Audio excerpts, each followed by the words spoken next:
Testing, 1, 2, 3. I've got some little green lights, but I put my other webcam on, but it seemed to be going much better before. But anyway, let's see if this works. Oh, yeah. 1, 2, 3, 4, 5, 6, 7, 8, 9, 10. Testing. And that's the camera. That's okie dokie.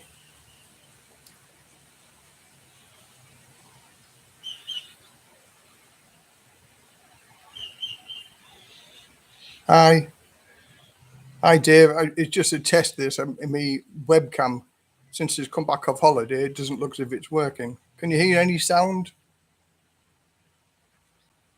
Give us a thumbs up, or say that the sound is okay, or whether it's not okay. Oh, it sounds okay.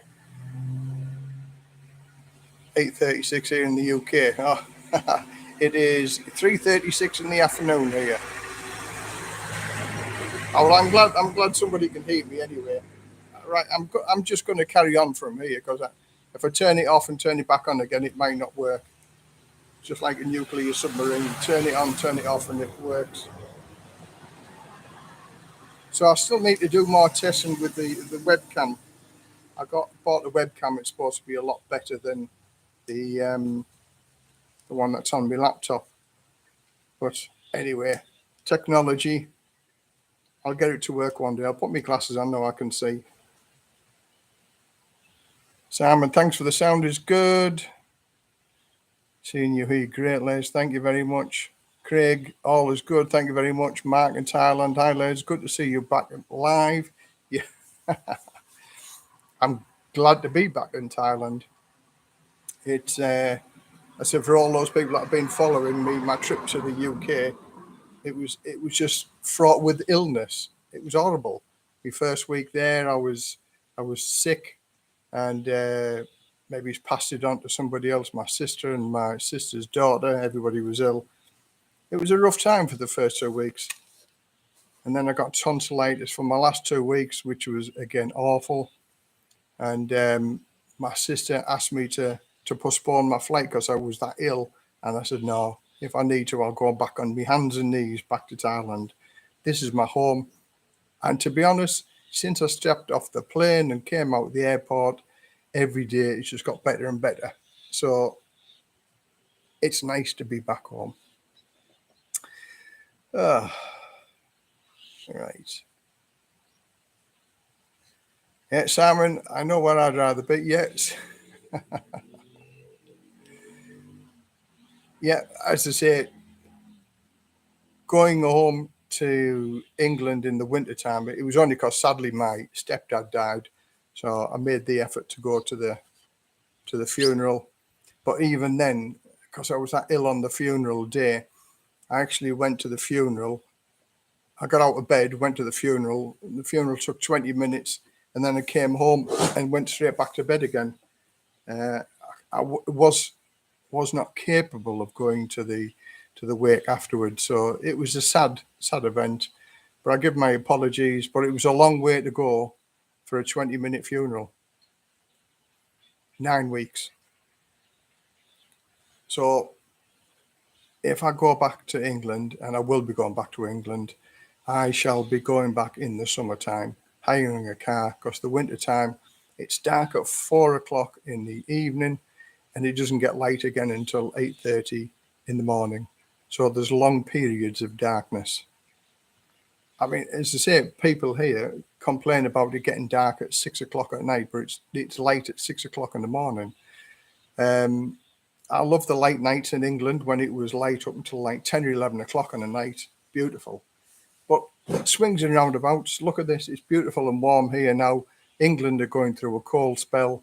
So I'd sooner be warm than cold. Here's my sofa. I sit outside here every morning, have my coffee, having a look at that view over there, as opposed to looking through my sister's window, looking at Asda supermarket. They open at 7 o'clock in the morning. All the roller shutter doors open up. My sister was always an early morning riser, So she was up at 5, 6 o'clock every morning. So it made the days very, very long because it's dark until 8:30. Anyway, enough about that. Right. The Travelling Carpenter. Thanks very much. Good to see everybody on here.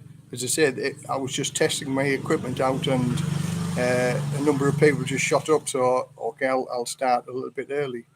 So I mean, 4 o'clock is due when I was due to start. So see what happens at 4 o'clock. Back in the UK after 3 weeks in Pattaya. Oh, did you have the Pattaya blues, Mike?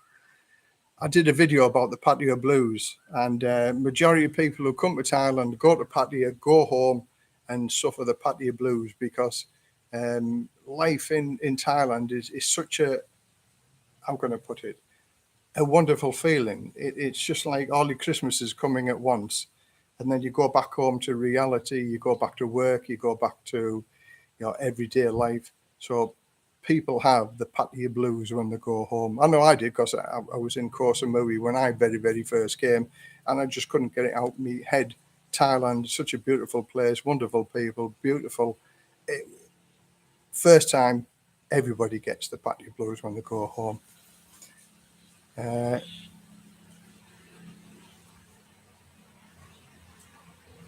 How do you? I popped round to the coffee vendor on the beach this afternoon. Was that the beach near where we live? It's a wonderful couple. He's such a nice guy. Thunderstorms heading south to you. There are over us here in Pattaya. Yeah, there's a lot of blue skies, and I mean, there's some big clouds gathering in the background, but apart from that, it rumbled with thunder the other day, but it's okay. Good morning from sunny Derbyshire. Good morning. Got up early Sunday morning. Thank you very much for taking your Sunday morning to come and watch this vlog or this live stream. When is the best time to visit for a month? Not too hot. Well, from November until about February is the best time. That's the coolest time, because now from February until June, it's the hot season, and it's hot and sticky, and it's getting more and more humid now. So I've lived here for over 11 years now, so you still don't get used to it. Your shirts stick to you. You get up in the morning, you have maybe 3 or 4 showers a day just to cool you down. And but it's only for 3 or 4 months, and then the rainy season comes and cools everything down. Then the winter season. So there's 3 seasons: hot, and hotter here, and we're going to the hot, and hotter one very soon. And that's when the air conditioning starts going on. We put the fan on a little bit more often than normal. Yeah, definitely got the Pattaya blues. Looking to retire there in October when the daughter goes to university. October's a lovely time to come. As I say, when October time, it's coming up to the cool season. So you've got plenty of choices. But between now and October, the time will fly by like that, Mike. Do plenty of planning, do plenty of research. Take your time finding somewhere to live. Go and explore Thailand. There's many beautiful places to live. I got the blues as soon as I get back from Bangkok airport departures. When I got off that plane, the flight coming back, I loved it because I knew with every passing minute I was getting closer and closer to Thailand. And when I got out of the airport doors and felt that proper warm air, it's just like, then I got to my car, and I drove to the hotel. The prices of a hotel to stay here was I think just under 700 baht. So I travel. It takes usually from door to door 24 hours, and I didn't want to drive when I was tired, even though it was only 3-hour drive or 3.5-hour drive to my wife. I don't want to drive on the roads when it's busy, so I took to stay in a hotel 10 minutes or so away from the airport, and I suggest anybody else to do that also.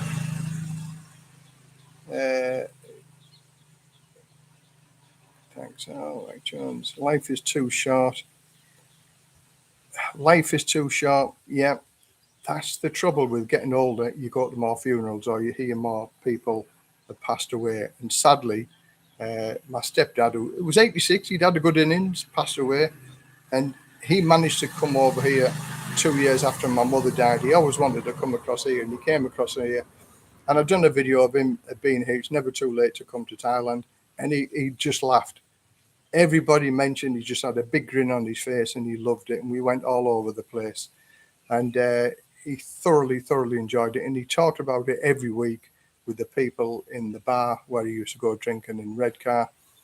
He was a likable soul. Everybody loved him. He was a very nice man. But again, going on about life too short, there was 3 firefighters I used to work with. They've all died in the past 6 months. And sadly, I got to hear when I landed back in Bangkok, one of my good friends, firefighter friends, in his late 60s, he died. But he was the life and soul of the party. Everybody loved him. He was such a nice guy. So do what you want when you can, how you can, and whenever you can. Don't fill your head with jealousy or regrets. Just do something different every day. I love it. It's given me a whole new outlook again coming back here to Thailand, because it's just open your eyes when you see what's going on in England with all the strikes and all the I don't want to call it miserable people there, because everybody there is suffering.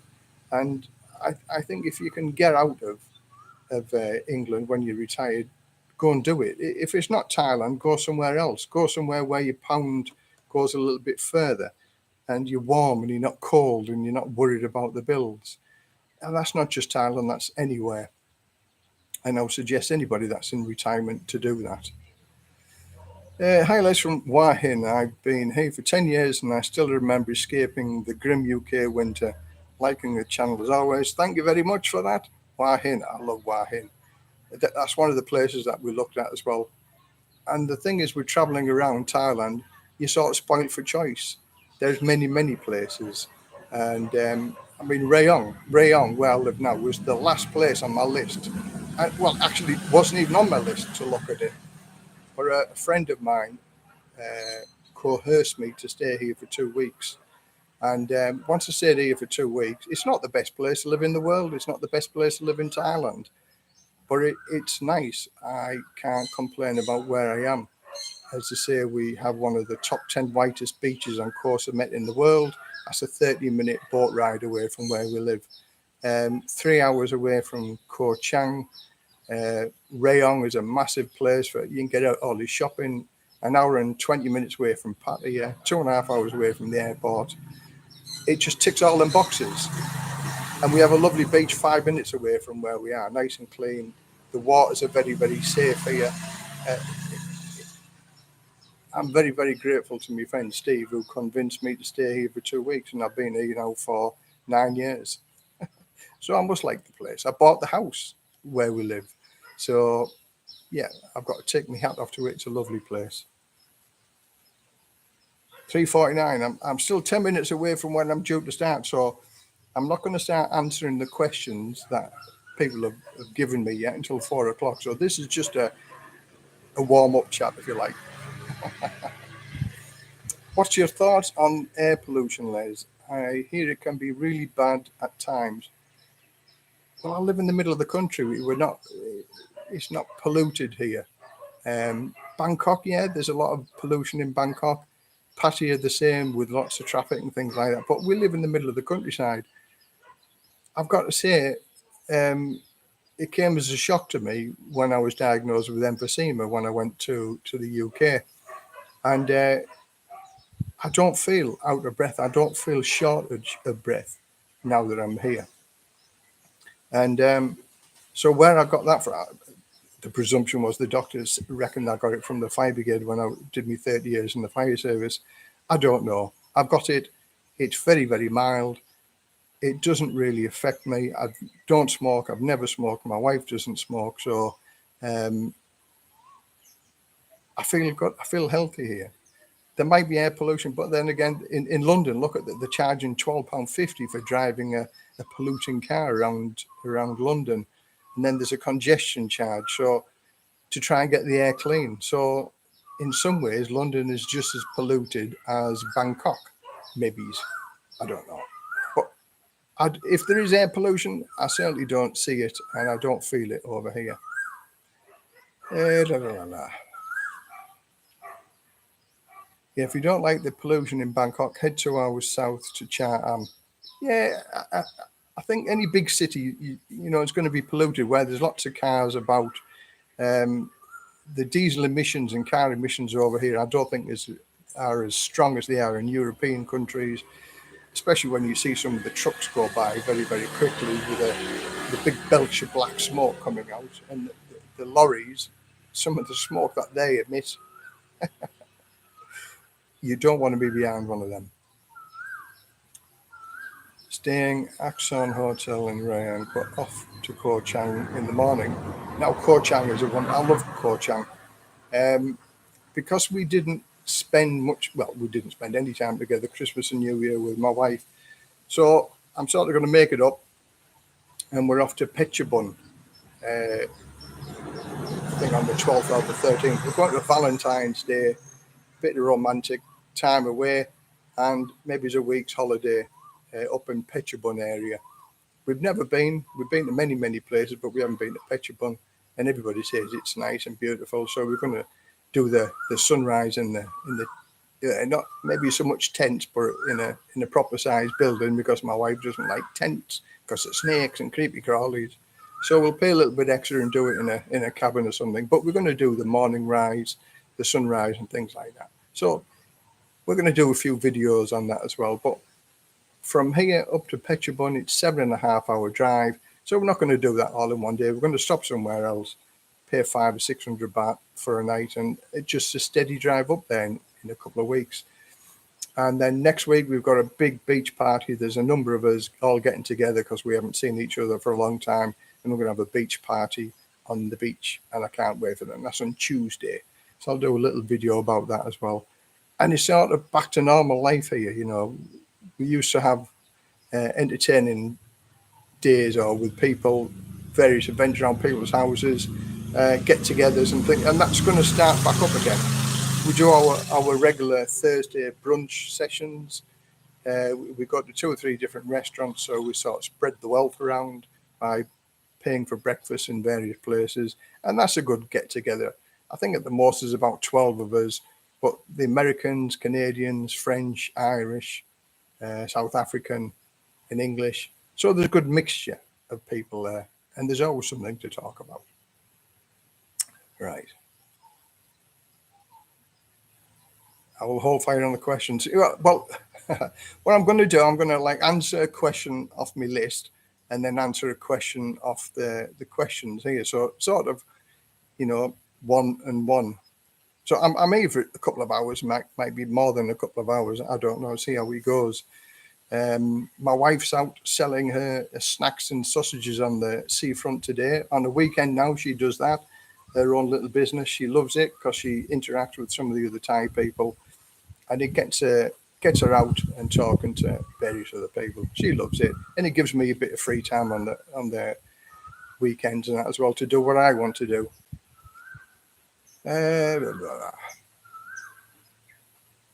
Les, are you glad to get away from Redcar? Redcar has got a big place in my heart because it's where I lived most from 11 years old up until I was 50, and I didn't leave Redcar until I was 50. So I've got to say, there's a big part of my life in Redcar, and when I go back and I see the sadness of the high street, I mean, that was our holiday location with Redcar. I grew up in South Bank for the first 11. I mean, my family were poor, so we only ever had one holiday ever, and that was to Flamingo for a week. So going to Redcar was like a little holiday for us every time we went. And you know, I've had houses, I've built houses in Redcar, so it's always there in my memories for Redcar. But I've sort of grown out of Redcar now, and my home is here, and I love living here. So I class Thailand as my home now, where I want to live, where I want to curl my toes up in Thailand.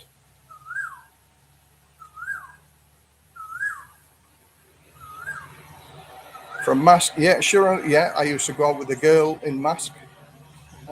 Went out there for a few years.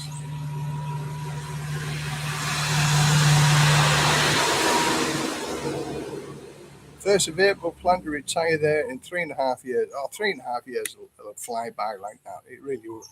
You've got plenty of time to do the planning. And as I say, there's some lovely places to live. And once you make the jump into Thailand, just spend a year or 2 years traveling around different parts of Thailand. And I'm sure every place you'll go will have its good points and bad points. And then it's narrowing it down to what ticks your boxes, I think, or what floats your boat. I mean, where I live here, I sing its praises, but I've got to say some of the people I've showed around said I wouldn't like to live there because it's too quiet, it's too boring. Maybe it is quiet and boring to them, but it ticks my boxes. It's what I like.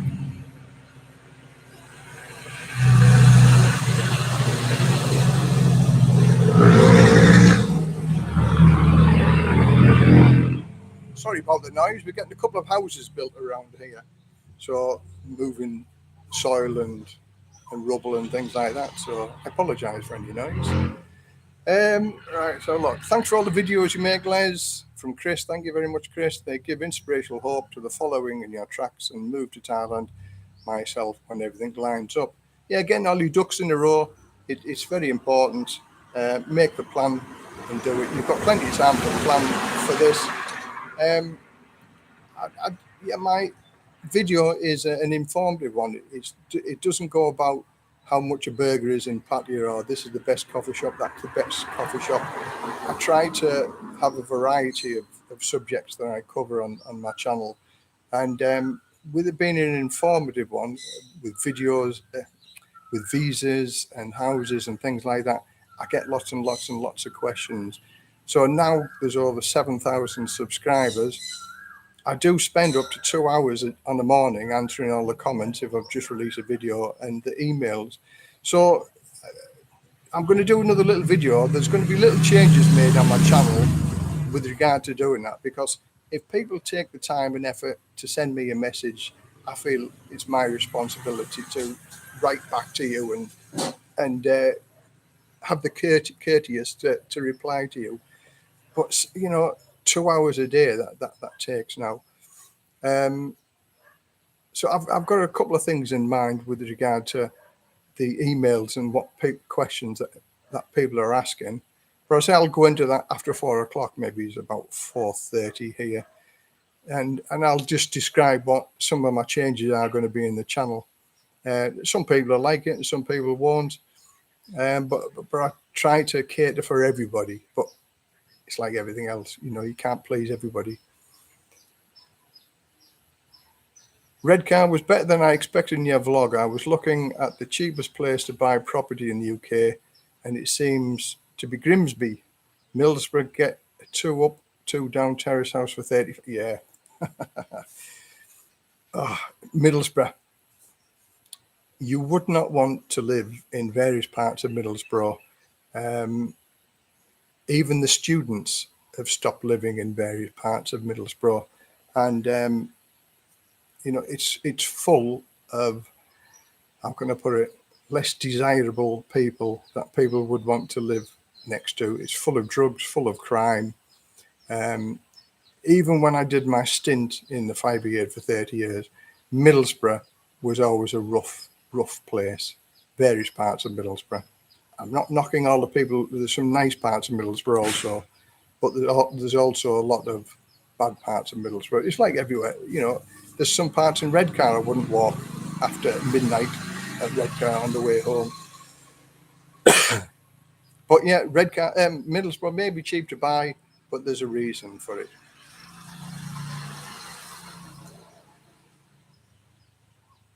Worth buying just for a postal address and if things go wrong in Thailand.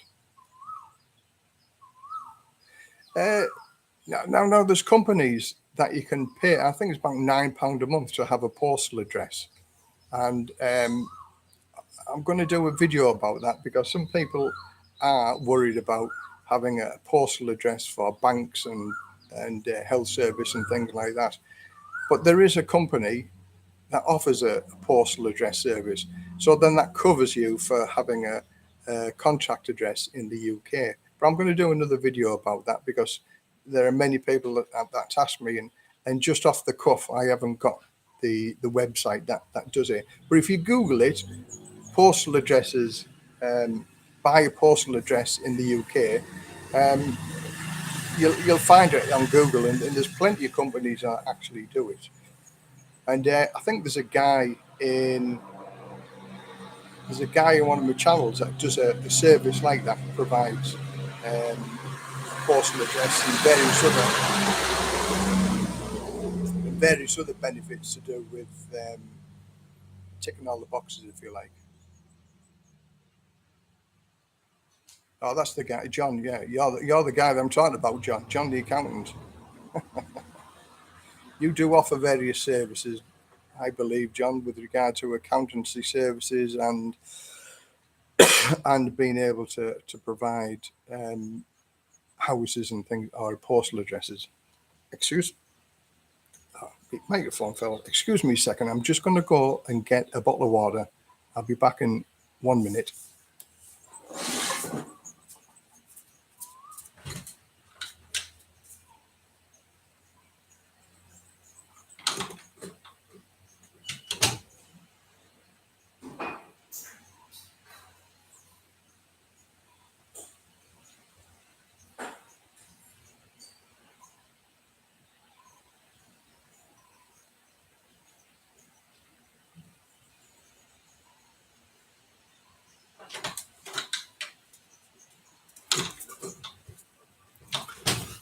That's because I started early and I didn't have my little bottle of water with me, just in case, because you do get a dry throat talking all the time. So, okay, here we are, 4 o'clock now. So I started a little bit early for all those people who've just logged in. I'm doing a test and a number of people just logged on and logged in. So here we go. So anyway, Mark in Thailand has a question. You would need a work visa. Oh, is that about something else, Mark, or whatever?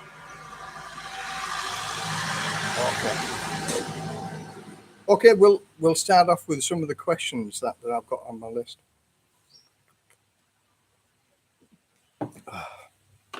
So welcome everybody. As I say, I said 4 o'clock I was going to start, and here we get started now. Right, so the first question from my list, what I'm going to do a question off this paper, and then I'm going to do a question off the comments on the people that are leaving the comments. So how long after your first visit to Thailand did you realise you wanted to retire to Thailand?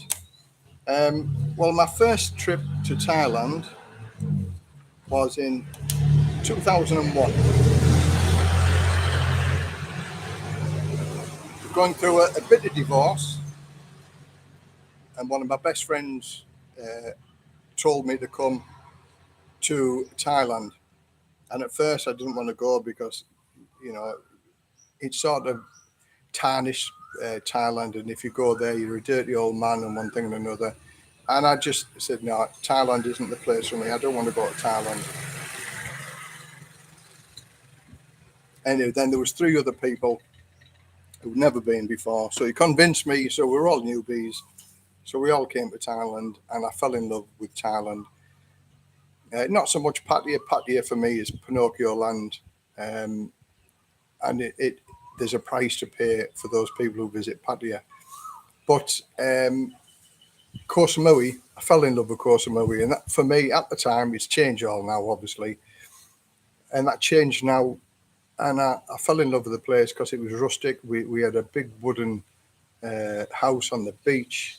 And I met a magical girl there who changed my vision of life forever, because she showed me how to live. And then I seen why and how people with no money can be happier than those people with money. And that changed my life for good. But I didn't instantly think, that's it, I'm going to move to Thailand. When I retired at 50, I was with the Chinese girl, and we traveled the world for 2 years, and we visited and seen many, many, many places. And then she came out with a bombshell that she didn't want to travel around the world anymore. She was sick of living out of a suitcase, and she wanted to go live back in England. And I said, well, I don't. So long story short, we split up, and I came to Thailand then, and that was 2011. It was New Year's Eve, 2011, and I saw in 2012, and I've been here ever since. So yes, fell in love with the place all them years ago, but I still had it in the back of my mind. I wanted to travel the world and do other many things. And it was only when I got divorced, the Chinese girl, I wanted to come and live in Thailand, and I've never regretted it. So that's question one. Like, what other questions have we got on here?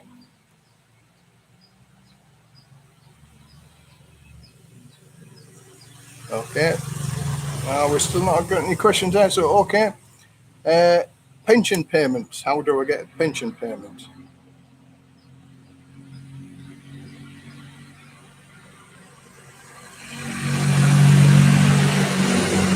Hello, am I still on here? Everything's gone quiet. Somebody put a little comment in the thing to say that I'm actually still on there, because everything's gone quiet. The chat isn't moving. No, nothing. Oh, there we go. We're still there. Okay. Yes, still there. Okay. It just everything went quiet when I came back from my bottle of water, and I just think, have I kicked something out? Have I stopped something? But no, thank you very much for that. Still here. So my second question, pension payments, how do I get paid? I use my sister's address as a postal address, but I'm with the Barclays Bank. Now, there are several banks, Lloyd's being one of them, that you don't need a postal address to be able to get your pension paid into your UK bank account, or you can get it paid direct into your Thai bank account. That's the easiest by having a postal address. My Barclays Bank, they're happy just to have email contact details. But I've heard of some of my subscribers that they're not accepting email contact anymore. They still want a postal address. So that might be another reason where you go down the postal address route. It's about £9 a month, I think it was, on one of the services that I've seen. And what they do, they send any post to that postal box, and then they send it on to you for £9 a month. But yeah, I mean, it's just my private pension. I'm still a little bit too young to get me UK pension yet, so that will come in time. Another 3 years before I get that. But yeah, that will go straight into my Barclays account, and then my Barclays account will send it to me. So I'm lucky that I've still got my Barclays account, and I'm registered still at my sister's address. So that's what I do. But for those people who don't have any family in the UK or anybody else that they can use, yeah, it's a bit of a sticking point, but there are services out there that will give you a postal address in the UK. Just Google it, postal address in the UK. Okay. In Thailand till I die. Highlights question. This is a grey area question retiring to Thailand in March. My wife has already returned, just finishing off here in the UK. Do I need to book a return flight to enter Thailand?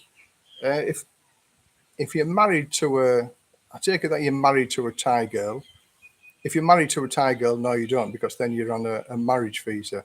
Or if you come here on a retirement visa, you don't need a return flight. Now, if you enter on a O visa or a visa, that gives you a retirement visa for a year. So you still don't need a return flight to anywhere. It's only when you come here on a 45-day visa that you need it. Sometimes they ask for it, sometimes they don't. But the way to do that, for instance, if you're coming from Australia or England or America, just book a single trip to Thailand and then buy a cheap Cambodian flight from Bangkok to Cambodia or Laos or something like that. And you just don't use it. Because once you're in Thailand, you can obtain your O visa on retirement whilst you're over here. Or what it is now, you can enter on a 45-day visa, extend it by another 30 days, do one jump to Cambodia. As long as you fly out and fly back, then you get another 45 days. So there are many ways of doing it. And again, using an agent over here, and they'll wave their magic wand and get you any visa that you particularly want here.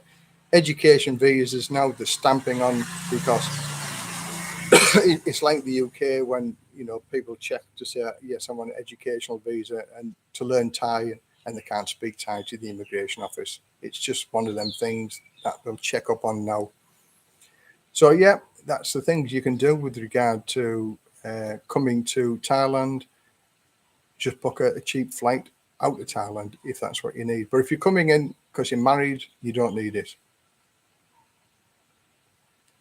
Looking forward to seeing your vlog and post boxes. Thank you for making the effort. Yeah, I'll do that, because I have lots of workarounds to various things, especially with visas and things like that. It's not cheating the system. It's playing around with words. But everything I offer and everything I say is 100% legal. I would never ever say it to do anything illegal over here, because that's just the way that I am. You know, do it legal, then you're not going to get a knock on the door. But there's workarounds for most things here in Thailand. Highlights. Back in March, in the process of retiring full-time with my lovely Thai partner. Perhaps we can meet up for that beer. We stayed in Rayong back in December. Always up for a meetup. I've only been back, I think, 3 weeks, and I've had 4 meetups with different people. I showed a couple around looking at houses and sort of showed them different directions that they could go here. And we had a great day out and showed him all over the place, and I filled his head full of different ideas now, I think. And but he enjoyed it, and as I said, he's got a good idea. Some of the people I've showed around here, they've came for 1 or 2 days. You don't get a feeling for a place in 1 or 2 days. This couple came for a few days, just over a week, and hopefully they've seen a different side of Rayong, and it gives them something to think about. But they're still in the early stages, and there's more things to look at, so they'll get an idea of what is possible over here. I sort of made some suggestions that he didn't think of ways that you can buy things or do things over here, and obviously also safeguard things whilst you're buying things. If you buy a house or you buy a condo or you buy a car, self-preservation. Yeah, so always available for a chat anytime you want. As I say, just send me an email, and then I'll give you my phone number, and then we can arrange something from then. But I'm not here from the 12th onwards for maybe 7 or 10 days. We've got a couple of days next week, and then after that, we're busy, really. All right. I think shall offer a UK residential address and postal address and scan letters and email them to expats. Yeah, so like I was saying, John the accountant, he was one of my subscribers, and full of useful information, and he can help you out with the boxes and addresses and things like that. He does that type of service, and he's offered it for a long time. So if you have a look at John the accountant, he's on the little list there. Just send him a message, and he'll be able to sort it out with things like that. Morning, Alan. You okay? Craig Everton, YouTube income. YouTube income, yeah. Everybody that's on YouTube makes a bit of an income, and I'm not going to lie about it. And I won't. What can I say? It's not a lot. I get about $100 a month through YouTube.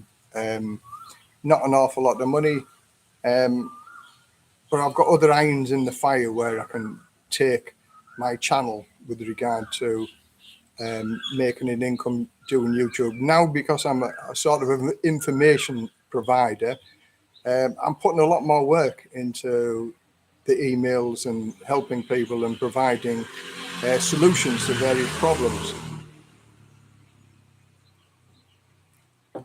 And I'm spending something like 2 hours every morning answering all the comments and emails and things like that. So I'm going to do...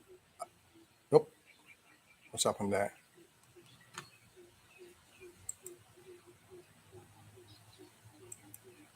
Oh, I've gone off. Oh, something just popped up.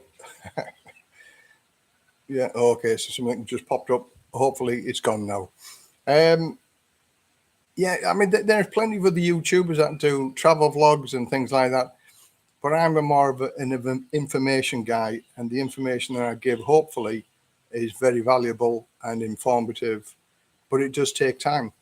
There was one guy I sent 24 emails to.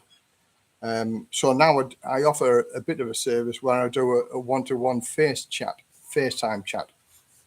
And by doing that for an hour, I charge $10 for doing that.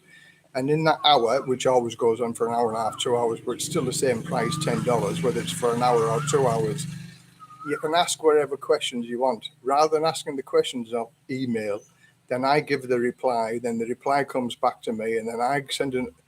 It's easy for $10. $10, and I give as much information as you want. And if you don't like the information that I give you, then you don't pay the $10. So it's a win-win situation. You have a chat with me for an hour and a half. If the information's good, then you buy me a cup of coffee for $10. And if the information's not any good, then you don't buy me a cup of coffee. It's as simple as that. But I find it sucks my time up, as I say, doing this. And I think for the effort that I put in, and I'm also doing although I've given a number of free ebooks away, I'm doing a lot more ebooks, and these ebooks are going to be full of information also. And I'm going to sell some of these ebooks for the incredible price of 3 ebooks for $3, $1 a piece. And the information that you'll get from there is well worth the $1 for each ebook. I'm not in it to make a lot of money, but obviously it takes my time to source all the information, put all the information together, do the ebook. And so this is sort of a little way of improving my channel. I don't have a members site where I charge people money for it. I don't have there's another expression where people pay. I can't think of the name of it now, where people pay to get further information, things like that. All my videos are free, and they always will be free. And the information I give on the videos is always going to be free. So I'll never have a membership group where people pay me money. But I don't think it's too much to ask for an hour's chat for $10. If you want to chat, you want to chat. If you don't want to chat, you don't want to chat. And also, I've got about 100 ebooks at the minute, which I'm putting together. And I'll be doing a list of all of these ebooks. And if you want to buy 3 ebooks for $3, because that's the minimum payment for buying me a coffee is $3. So you get 3 ebooks for $3. That's sort of the way I'm heading. Because YouTube at the minute, I don't make an awful lot, $100 for the, to do a 10-minute video might take 4 or 5 hours. So I'm an information gathering channel, and hopefully I can maybe do a little bit of marketing and sell it. I'm also selling the ebooks as well on various platforms, and there'll be a lot more than $1 each. So by being a member of the channel, you can get 3 of them for $3 as opposed to $5 a piece. That's what I was charging, $5 per ebook. Anyway, that sort of went into what's happening with my channel. Good day, Les. Was in Rangoon over the year, 1st to the 5th of January, and found it surprisingly quiet. It is normally like that, or was it just the holiday period with the locals travelling back to see the family? Well, Rayong really isn't a big tourist location. I'll tell you what there is now, a lot of people in Rayong, a lot of Russians. The lady that has usually a good supply of houses for me to rent out to other people, they've all gone now. They've all gone to the Russians in a little resort around the corner from me. We call it Little Russia because one Russian family got in there and they got all the families and friends and other people are there. So there's 6 of them all together now, Little Russia, into these little houses to escape what's the madness that's going on in Russia. So the Russians are taking over Thailand, certainly in Pattaya. There's many, many, many Russians over in Pattaya. But yeah, Rayong is never really busy, apart from where we live down the coast. If it's a Thai bank holiday, then it's rammed. It's very, very packed. But as far as foreigners are concerned, it's never really, really that busy. There's a real saturation of Thai-based vloggers. You can't walk in Pattaya without seeing 6 of them. Yeah, but also there's a massive following to people. You think about Thailand's been shut for 2 years, and there's always a supply of newbies. It's sort of an evergreen business coming to Thailand because people are fed up going through divorces, breakups, bereavements, and all sorts of things. So it's a forever green business, people coming to Thailand.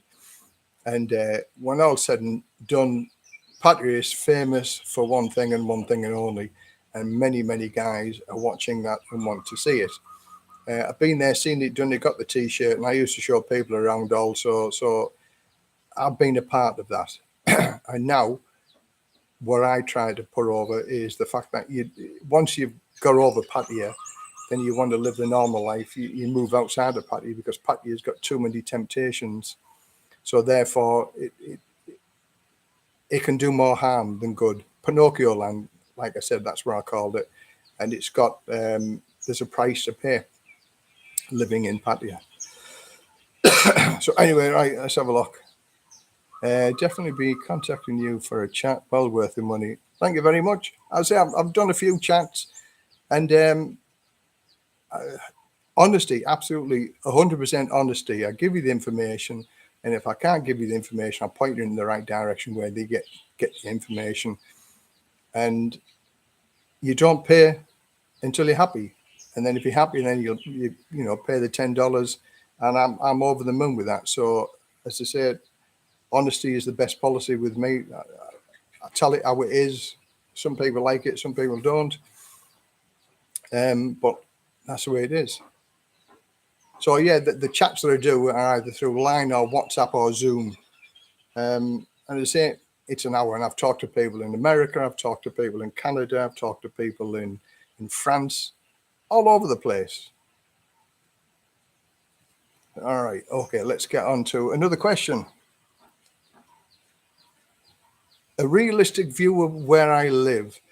Okay, many people have watched the videos of I mean, look at this. I live in a beautiful location, but this location isn't for everybody. And I've got to say, some of the people that come here are a little bit disappointed because it's quiet. I try to say to people, it's the quiet lifestyle. I love living here. I'm not a bar person, never have been a bar person. I love the peace and tranquility. My wife doesn't drink. We have our social meetings every month. We go around somebody's house. We have get-togethers and things like that. Now that's enough for me. I sit out in this chair here and watch the world go by with my cup of coffee. I've got a nice TV setup. I've got a surround sound system. I've got a 100-inch projector screen and a projector, so I watch Netflix and YouTube, and that's my entertainment here on a night time. That's all I want. I'm quite happy with that. I'm not into partying. I'm not into activities all over the place. We have our holidays. We can decide if we want tomorrow, let's go on holiday somewhere. We can go on holiday somewhere for tomorrow. That's how I live. That's how we are. But some people have a sort of rose-coloured spectacles on that everywhere is like Pattaya or Bangkok, and it's full of entertainment. It's full of nice bars or busy bars, and it isn't. Once you get out of them areas, Koh Samet is a beautiful location, But what you should do if you've got a girlfriend or you want to take somebody with you to Koh Samet, because trying to find a girl in the bars in Koh Samet, it probably is never going to work. There are a few, but it's not the same as taking somebody from Pattaya or from Bangkok. So I live the quiet lifestyle. I live in the countryside. It's a quiet rural location. You need transport from where I live to get anywhere. We have a car, a bike, and a Samlaw, and that does us very, very well. And that's all we need, and that's what we use. So, for those people who are still wanting to come here, it's a very quiet rural location. So, if you're happy with that, then I'll gladly show you around various properties that are available in this area. But saying that, because of the Ruskies, there's a few less now. Okie dokie.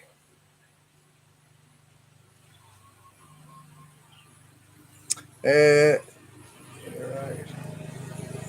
I would be looking at rail, not too many expats. Yeah, there's a few expats. There's a just around the corner from me. There's a little village, Swedish village, and nearly everybody that lives in the village is Swedish. So there is a little Swedish minority group there as well. Nice, friendly people. Everybody's friendly around here. Right, travelling camera. I don't have a private pension, and my state pension isn't available for another 10 years. I have my property to sell in the UK. Would it still be possible to live in Thailand without income? Oh, yeah, I've got to say no with that, I'm afraid. 10 years is a long time to wait for your pension without any money. Because if you sell the house and you have a couple of £1,000, a couple of £100,000, should I say, if you look at £1,000 a month, you know, that'll give you 200 months at £1,000 a month. And that's living reasonably okay. But if you want holidays and things like that, your money that you make from selling your house will soon go. But I also do a video where you can live on £35,000, 35,000 baht a month, which is roughly the state pension. And there's a guy that I know, Curly. He has a good life on 35,000. He has a lady that helps him out with various things, if you like, on the weekend. And he's a drinker. He's a very sociable guy, and he lives a wonderful life on that amount of money. Horses for courses. If you want to go here, there, and everywhere, it's going to cost money. But if you just want the quiet life and the sedate life, and I've got to say, I'd sooner live here on the pension of £800 a month than a bed sit in the UK, anywhere in the UK. I mean, a bed sit. You know, come on, there's more to life than just a bed sit. If you've just been able to walk in the warm sea and walk on the sand, that's got to be far better than any bed sit that can be provided in the UK.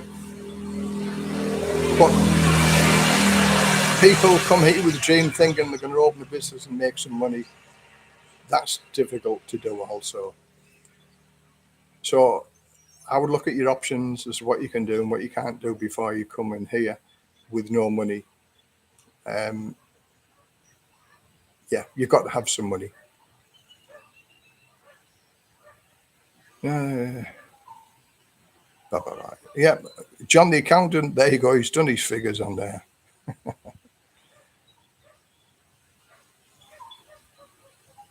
All that information to help for just $10, amazing. So nice to see and hear a real genuine guy. Thanks very much. Thank you very much. I am a real genuine guy, and you know, people always comment, you know, I come across as a genuine and honest guy. I am genuine and I'm 100% honest. I always have been, always will be. I don't give any BS. I tell it how it is. And I mean, I've been here for 11 years, so I've gained an awful lot of knowledge. I've listened to many, many stories. I've seen many, many stories, and I've seen the good parts of Thailand and I've seen the bad parts of Thailand. And it's like everything else. If you go looking for the bad things in Thailand, you'll find it. And all the naysayers with regard to Thailand, you know, invariably these people have been ripped off. Now there's things you can do in Thailand that you will never ever get ripped off. You'll never lose your house, you'll never lose your money, you'll never lose your wife, various things like that. But it's like, it's thinking with that brain as opposed to other people thinking with the small brain in their anatomy, if you like. I always think with that one.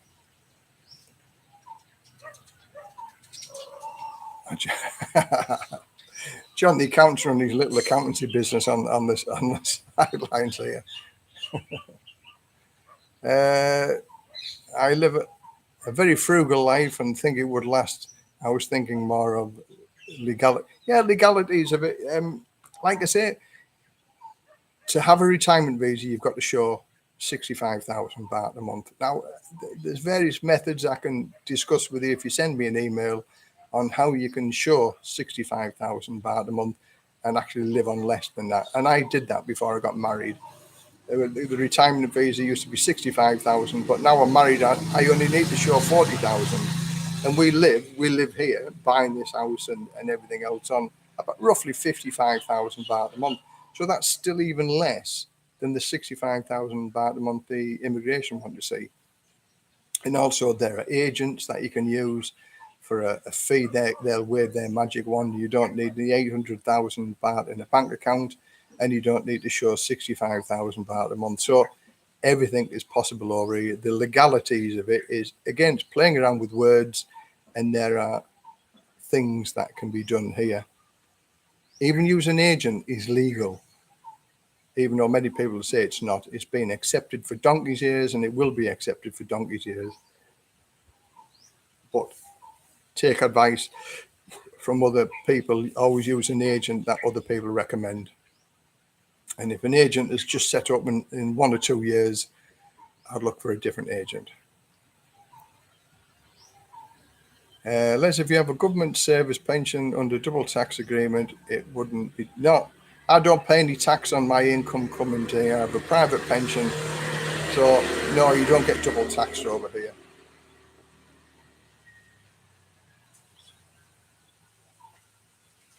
Yeah, like the 65,000, that's the minimum that you have for a retirement visa. Let's have a look. If you're over 50, you can apply for a retirement visa. That's correct. You can put 800. Yeah, that's just going through the retirement. Okay, another question whilst people are chatting in the background there. Electric items from the US. A guy wrote to me from America, or he was in America. He brought some of his appliances here and they don't work anymore.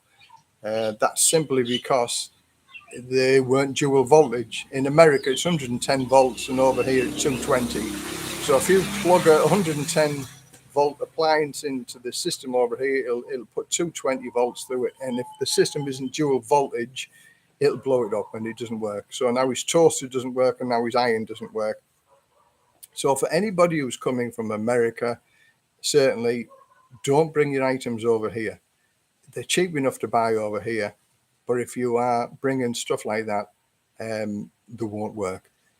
Such as laptop computers and things like that, they are dual voltage. I would check also that your computer system or anything that you hold valuable as far as electrical goods are concerned are dual voltage. Otherwise, if you plug it into it, it's 220 volts and it'll go bang. And you won't be able to get it repaired. Well, you might be able to get it repaired, but it just won't work. Okay, that's that one. Rental of a property when you first get here. You can rent a property here the same day. You land in Bangkok, go to Bangkok or go to Pattaya. If you find an apartment that you like, you can rent it the first day. Basically, what they want to see is your passport, your visa type, and you need to put a month, usually a month or 2 months deposit, and then the first month's rental, and then you can take it over as and when you want to. So renting a property over here is very, very easy, and it's remarkably, it's such an easy thing to do over here. So passport, visa type, money, you can get yourself a condo or an apartment or a house, no problem. That was a quick one to answer. Is there an upper limit Is there an upper age limit to retire to Thailand? No, there isn't. If you're 90 years old, as long as you meet the financial requirements of 65,000 a month or put 800,000 into a bank, Thai bank, you can come over here. Now, I've had many older people, certainly the latter stages of 60s or early 70s, prohibitively expensive for insurance. And they always say to me, well, what if I'm ill? And what if I get this? What if I get that? What if I get the other? And my answer to that is, well, what if you don't? What if you live a very happy longevity of life and you don't suffer any illnesses? So you could be stuck in your home country thinking, I could be living in Thailand for another 20 years and you die of old age and nothing is wrong with you. It's a risk you've got to take. If you're prepared to, if you're prepared to have that risk, then come over here and live over here and have a good life. Now, what you can do is I call it self-insure. You can use the 800,000 baht to get your visa in the first place and use that for an emergency. So if you have an accident or your illness, then you've got 800,000 baht to call upon to be able to fix your medical circumstances. So that's called self-insurance. So there are methods and ways of people living over here, even in the 70s or 80s and 90s. Just go for it. Don't put obstacles in your way. See how you can work around them obstacles and see what you can do. So I would say if you're in your 70s and you come over here, you'll live another 20 years anyway because of the good living standards over here and happy feelings that you'll get living here. Happy feelings. That might cost you a little bit more money. Happy feelings. Okay, that's another question answered. Okay, let's see if there's any questions on there yet. Most Brits have become institutionalized and way too reliant on the government for everything. A good, better life awaits everyone willing to take the leap of faith. I totally agree with that. And I knew 20 years ago I was going to take the leap of faith and move away from the UK. There is a better lifestyle. And I'm looking, I've got a private fire brigade pension, and some people call it a gold package pension, and a fat pension. It's been called by many things. But at the age of 19, when I joined the fire service, retiring as a firefighter at the age of 50, it never even entered my head, because 50 years old was an old man when you joined the fire service at 19. I just was interested in the job. I didn't look upon it about getting a gold standard retirement plan, because when I first started, the average life of a firefighter following retiring was 10 years. So I was only going to get 10 years of living anyway. So, and it's only as over the 30 years being in the fire brigade, the health and safety and the unions fought for better protection and better standards, and health and safety improved everything. But I've still got emphysema, and we can put that down to the fire service, emphysema, breathing and all of that, different types of smoke. So I'm still around at 62 years old, so I'm 2 years above the average life expectancy of a firefighter when they retired at 50. So long may it last. So I stood in the right queue at the right time, and I got the good job, and I'm reaping the rewards of that now. But I also paid 11% of my salary into my pension. So I didn't get it for free. Yeah. Let's have a look.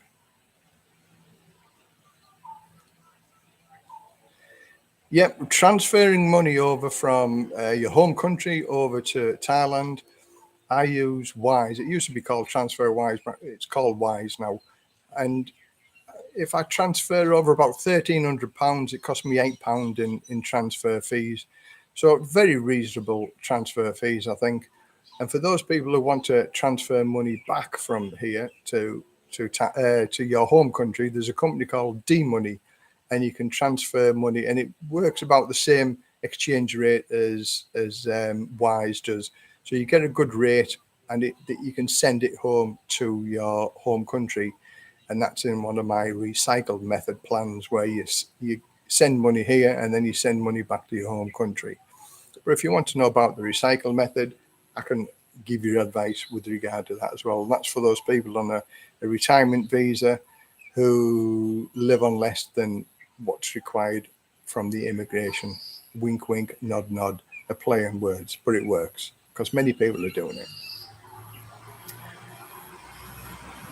Where is a good place to get a flight to Thailand from the UK? Oh, now people have asked me whether I have favourite air companies. I just do a Sky Scanner search, and whichever is the cheapest, I'll jump onto that plane. Because at the end of the day, I always fly economy, so you're strapped up in an uncomfortable seat for 12 hours, no matter which airline you fly with, and the quicker you get it over and done with, the better.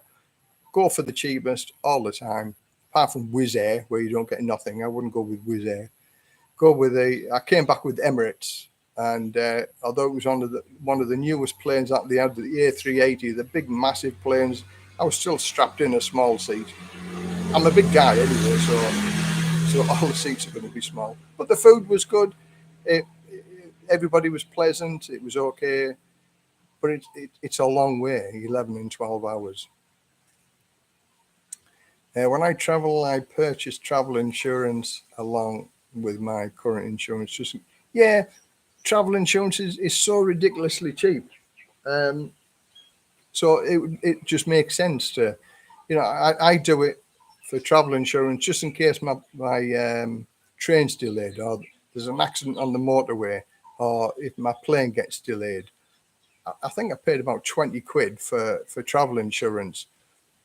So my flight was 640 quid. So for any reason, if I missed that flight, my insurance would have paid me the cost of a new flight for 20 quid. And I just think it's so much worth it. So, but if you take the risk, you take the risk. What happens at 70 plus getting health insurance? I hear that people get refused. Does that mean you have to go back to the UK? No. If you take your insurance out with some companies, as long as you're under 70, they'll carry on up till 90. But the premiums get pretty stiff once you get past 70. You don't have to go back to the UK. If you're on an OA visa, then you have to show insurance every year. But if you transfer over to an O visa, then you don't need the insurance. I would say you still need some sort of backup plan. And like I mentioned about if you've got a retirement visa, using your 800,000 baht as a backup plan for insurance. Actually having no money for insurance for when you're getting older, I think it's a bit unwise. And I think by the time we get to 70-year-old, things are going to start going wrong with us. So at least you need a little bit of money to help you in the hospitals. And if you go to the public hospitals, they're far, far cheaper than going into the Bangkok Rayon, super duper hospitals. And you'll get 9 times out of 10 the same doctor that you would pay for at an exorbitant price in the big hospitals as well. So yeah, even at 70, you still need to have some provisions as far as insurance is concerned. I've had insurance from the day I landed here in Thailand, and I will always pay for my insurance.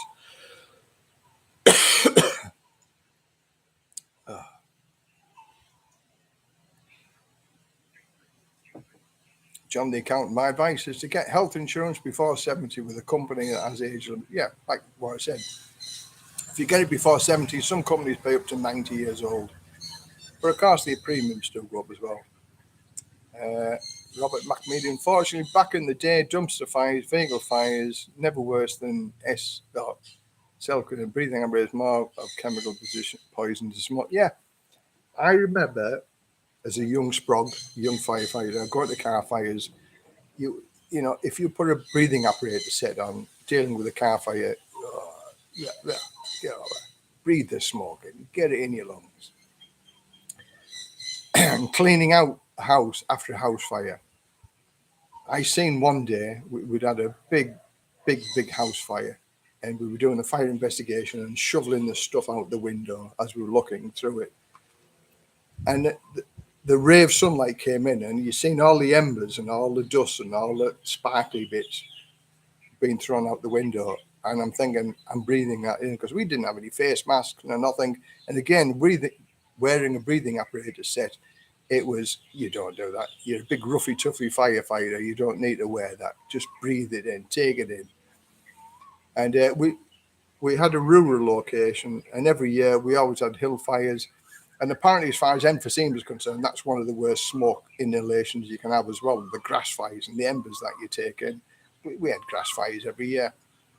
And it was only when I became an officer is that the health and safety message was ringing in my ears about every time you went to a fire incident, you cleaned your tunic because otherwise it had the burnt soot and the embers in there.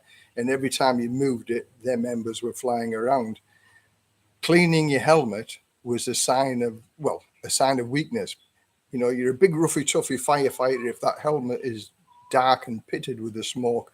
But you touch it with your hands and it's on your sandwiches, you just can't get rid of it off your hands.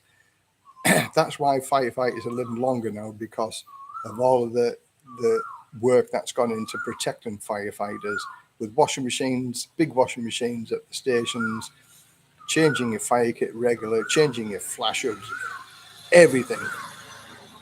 But when I was a young firefighter, you didn't wear a breathing apparatus set for fighting a car fire or skip fire, things like that. That's why the average life of a firefighter following retirement was 10 years. But now it's much more, thankfully, to the hard work of the unions and of the health and safety campaigns. Anyway, that's my little bleat over. I'm now self-insuring. If I get some very big issues, I'll go back to the US. I had insurance last year, but when I weighed it up, it makes more sense for me to keep the money in the bank. Yeah. Now, as I say, I didn't want to go to the hospital when I went back to England, but because I was ill and I called the ambulance, I had chest pains.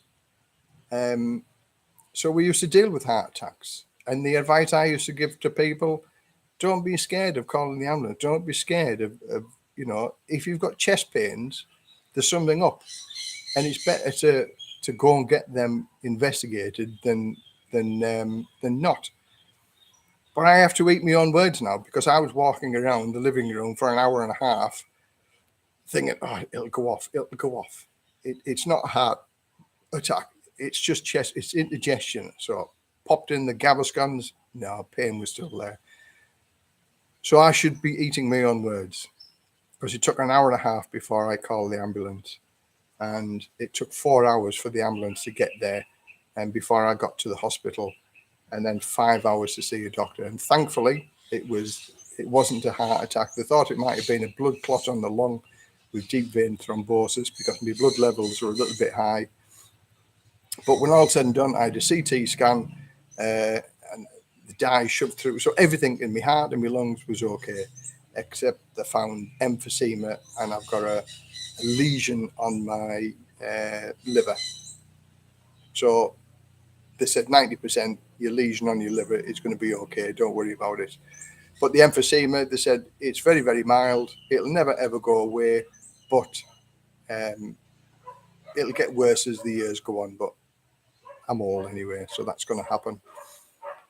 So I would also, listening to what you said about go back to America, I'd already also go back to the UK if anything was seriously up with me. And I've had some people who knocked me for using the health service when I went back to England when I did my vlogs. So you haven't lived there for 12 years, but I contributed to the system for 45 years.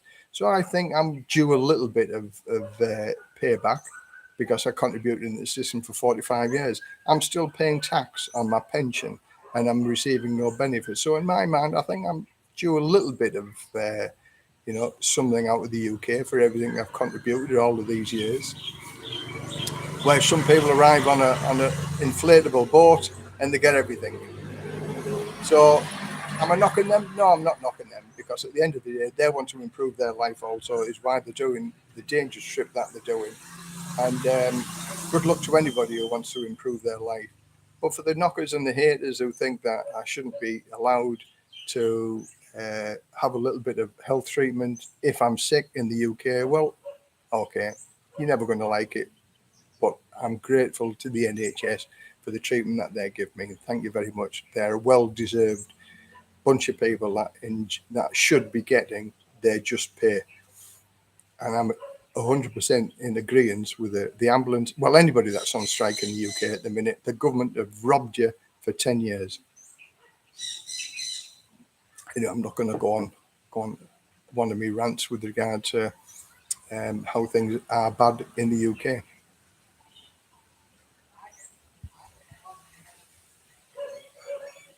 Yeah, Skyscanner is, well, Skyscanner and Kayak. I've always found Skyscanner the best for looking for flights. Les, when you reach 67 years old, will you also get the basic state pension? Or because you have a firefighter pension, you just can't? Not when I'm 66 and 3 months, not that I'm counting, of course. I get my basic state pension, which I'm entitled to because I paid into the system. So I'm looking forward to that, because then that just opens up a few more doors, because I have another maybe £800 or £900 a month, because we did opt out, so I don't get the full state pension. But maybe it's £800 or £900 a month, and I'll be happy at that, because that to me is just like a little bit of a bonus. But it is frozen at the rate that when I first start claiming it, it is frozen at that rate because I live in Thailand. And that will only rise with inflation or with a triple lock, how it works, if I live in a reciprocal country. And Thailand isn't a reciprocal country, so for every year that I claim my pension, it will always be frozen at that rate, unless I live 185 days in a reciprocal country such as England, Turkey, or the Philippines over here. Then I will get the extra rate, as long as I live there for 185 days. I've done another video on that with regard to how you can claim your pension. There's ways and means of doing it. And for those people whose pensions who have been frozen, I mean, next year is going to be a big rise at 10.1%. And then they're looking at maybe 5% the following year. So in them 2 years, your pension could go up by 15%. So it's worth using my methods to be able to get that pension rise. And whilst you're living in a reciprocal country, the new pension rise comes into effect the day that you make that telephone call, up until you get the full due. So have a look at that one with regard to pensions on my videos. Super 8 Rescue, hi Les, good to see you back. I'm so happy to be back. Everybody says I look 10 years younger. I feel 10 years younger. And I've had a look at a couple of me videos on the record, and yeah, I do look old, and I do look fed up and cheesed off. And I've got to say, as much as I love my sister and the family, I missed home as well. I miss my wife. I miss my lifestyle here. I miss that couch for me cups of coffee, watching the sunrise over there at 7 o'clock in the morning. So happy to be back. Right, let's have a look. Something a lot of retired folks don't know: you can stop paying Part B of Medicare. Oh, that must be an American thing, Medicare. Is it just me who's getting buffering problems? 5G, it's bad at my end. Oh, right. Sorry, I've got plugged in here. I don't know whether you're the only person who's getting problems. Sorry that you're getting problems. Yeah, so Ray Rescue, you look cold and fed up in the UK videos for sure. Yeah, I was cold. I never had a warm day. My sister used to get up at 5, 6 o'clock every morning, and it didn't get light until 8:30 in the morning. So I was sat there with 2 shirts and a fleece on, and I was cold. And my sister, because she didn't really feel the cold, her apartment is quite a warmer apartment, so she never really felt the cold because she's used to it. But I felt the cold every day. And she said, I'll put the heating on for you, Les. I said, no, don't put the heating on. I said, don't put it on because of me, because the heating in England now is just stupidly priced. So I sat there most days with a blanket on me as well, and she just laughed and giggled. And then some days she opened the windows as well. I said, oh, come on, Kath. I said, it's freezing cold out there. Oh, I said, just close the window. And I used to go out to get warm. I walked to Asda over the road just to go get warm. I love my sister the bitch, and she took very, very good care of me whilst I was over there. But I'm so happy to be back home. Yeah, other people's connections seem to be okay. Les, I'm watching you with 4 layers on. It's cold but sunny. Now, I didn't mind the cold. If it was a blue sky and the sun was out, I wrap up. And I used to do me vlogs, walk around when it was sunny like that, because I just loved it. But it's grey skies and raining and windy, horrible. I hated it. Or as they say, I mean, look at this blue skies. You can't really see it in the video because it's sort of whitened out. The camera doesn't pick it up very well. But it's blue skies. It's stunningly beautiful. You can hear the birds in the background and the motorbikes going by, of course. So anyway, another question. People coming to Thailand with vaccine certificates and insurance and things like that. Wow. My last week before I come back to Thailand, it was up and down. They changed the law, or they changed the rules 5 times in 6 days. And thankfully, I took my vaccine certificate with me, even though at the time you didn't need it to enter Thailand. And then the Thai changed the laws, and then you needed insurance. So I looked at all sorts of things for COVID insurance, whether I had to have the test and whether I didn't have to have the test. Then eventually they changed the law and they said, you don't need your vaccine certificate, you don't need the insurance. But there are thousands of people who got caught up into that and didn't get their flights to Thailand because of the Thai law. Now, Thailand, they didn't want to discriminate against the Chinese. Now, the Chinese are going to bring lots and lots of COVID with them when they come from China, and they're going to take it all over the world. And I think there's going to be massive problems everywhere because the cat will be out the bag again when the Chinese go visiting everywhere. That's just my thoughts. And sadly, they didn't want to discriminate against the Chinese, so they made everybody go with what the ruling was. But sadly, thousands of people lost their holidays and lost their money because of the knee-jerk reaction the Thai government give. But at the end of the day, now you don't need paperwork to get in, but I believe one day you will. And I think that day will be here very, very soon, where you'll need to be vaccinated and you'll need to have insurance when you come, because the COVID is on the increase. But that's just my thoughts. Air quality we've done. We've dealt with the financial requirements for the visas, such as the 800,000 baht in the bank or the 65,000 baht. So anybody that wants a workaround method into this and 100% legal, send me an email.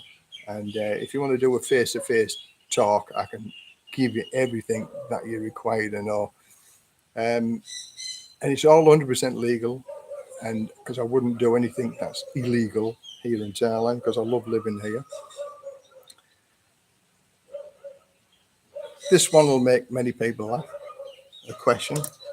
Finding a good woman in the UK or Thailand or America or Australia. You ask any 50-year-old man that's got divorced in the UK whether you're going to find a good woman in the UK.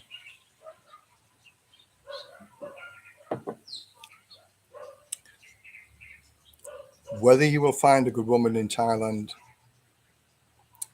or UK, you will find a good woman in the UK if you look hard enough.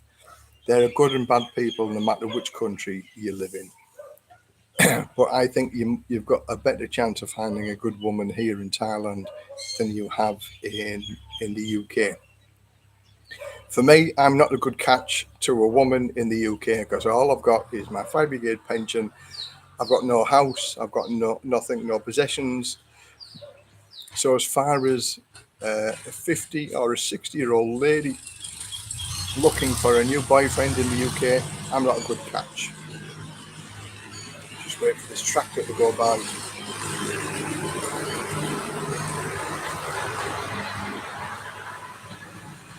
So for my pension here, it's a lorry coming by now. So let's use my pension of say £1,300 a month.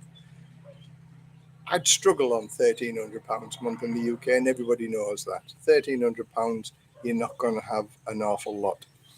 But £1,300 over here, that's 3 times, maybe 4 times the Thai standard wage. So you're already 4 times richer than the average Thai, or the normal working Thai person. So therefore, you're more attractive to the girls over here because you have 3 or 4 times more income than the normal working Thai person. So by sheer attractability, financially wise, you're always going to be better off. And the Westerners, in general, treat the girls or the women much better than the Thai people do. Also, this is my analogy of everything that I can give with talking with many foreigners and Thai girls and the expectations of Thai girls and things like that. That's the general feeling that I find. But there are a lot of other Thai girls that'll take you and rip you off for every single penny they can get off you. But it's using your wisdom of a 50 to 60-year-old on weeding these people out. And again, thinking with that brain as opposed to your anatomy small brain. Because your anatomy small brain will get you into all sorts of problems. But realistically, that brain should weed out all the gold diggers, the financial hiccups that you can make over here. You can live over here in Thailand and not lose a single penny. Absolutely, if you take things into account and you actually safeguard things, you can live here and not lose a single penny. But you've got to put these guards in place. Most people thinking, I'm not going to do that, I'm not going to do that. And it's them people that pay the price. So UK girls or Thai girls, I'm married to a Thai girl, so I'm always going to be very biased. But looking at what was available over the Christmas and New Year period in the UK, Thailand knocks the spots off what's available for a 62-year-old. Do I need to say more?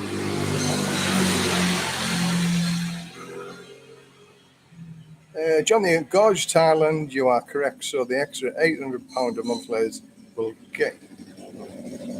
will be taxed at 20%, and so will unfortunately you receive 640. Yeah, of course it's going to be taxed. I realise that. But it is what it is. I'd sooner have £640 extra every month than not have it extra every month. So I'm looking forward to that. That's going to be my little play around money. And that's when our big holidays will start coming back again. Don't put anything in a Thai bank. I'd agree with you. That's why I don't use the 800,000 baht method. I use the income method every month. And by doing that, it's like for now, the pound is like a lead balloon against the Thai baht. It's the lowest it ever got to was 37, and now it's hovering around 40. So if you put 800,000 baht in a bank account now, and then the rate went up to 43 or 44, I know it's only a paper loss, but you've instantly lost a couple of £1,000 if you needed to take that £800,000 out. 800,000 baht out. So yeah, for me, always use the monthly income, and then you've got no problems. But also in Thailand, you're only guaranteed up to the first million baht in any bank. And then after the first million baht, you're not insured in case the bank goes kaput or goes bust. In England, I think it's about £80,000, but over here it's a million baht, which is about £20,000. So it's not an awful lot. And if you've got 800,000 baht tied up in one bank account, you're very close to the million baht anyway. So anyway, that's my little bit of advice for tying money up in Thailand. Try not to do it.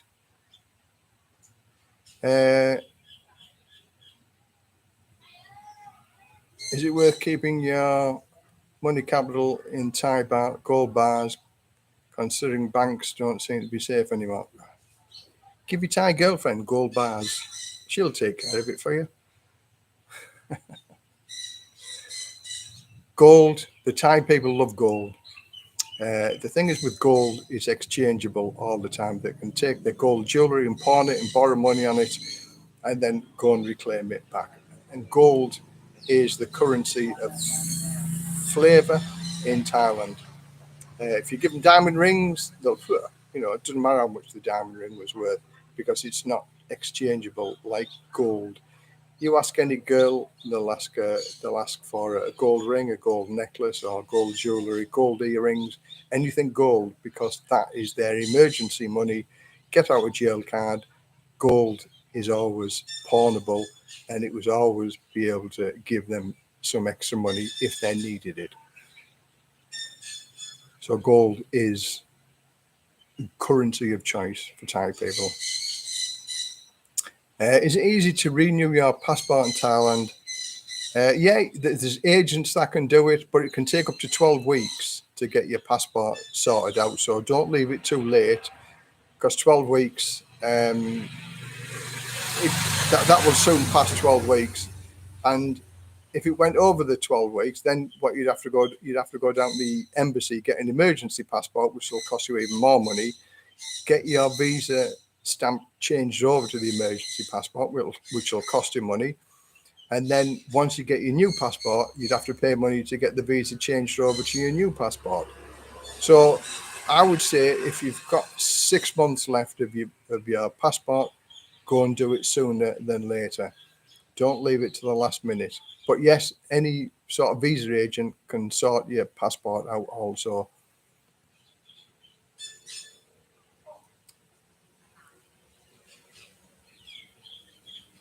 I'm thinking of opening a Thai bank account, so why should I not open one? Well, everybody needs a Thai bank account. Nobody's saying don't open a Thai bank account, but people are saying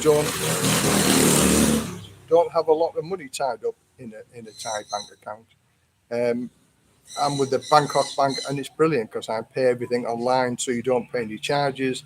I draw my income out once a month, so I'll just pay one time for drawing money out. Over here, you pay money to draw money out of your bank account, and you pay money to put money into your bank account, which is something you don't do in the UK. So you just make as few transactions as you can and pay everything online. If you pay everything online, it works out much, much cheaper.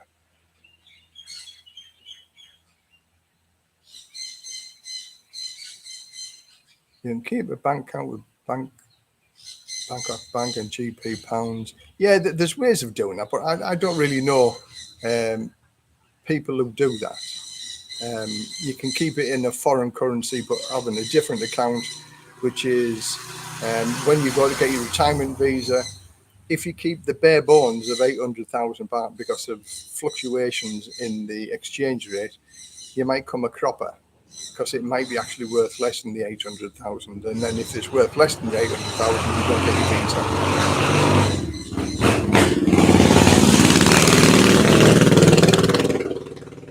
People with a lot of motorbikes. Yeah, visa agents have their places. They can wave their magic wand and your visa will appear. And again, all totally legal because they're allowed to do it. It's up to the discretion of the immigration officer. And the little, yeah, I won't say that. All right. Scott from New Zealand, would 20 million baht give me a comfortable life living in Thailand? It'd give you a comfortable life for sure. It depends how quickly you spend that 20 million. If you're a sensible guy, 20 million, they'll keep you floating for a long, long time. But if you go to the entertainment establishments and things like that, you can soon get rid of it. Again, think with that as opposed to the other little brain that most people do their thinking with in Pattaya.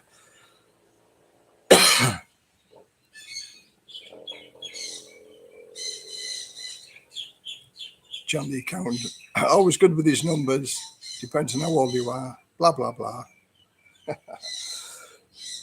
All right, I'm going to go and get another water. All this talking, it's just made my voice. Be back in a second.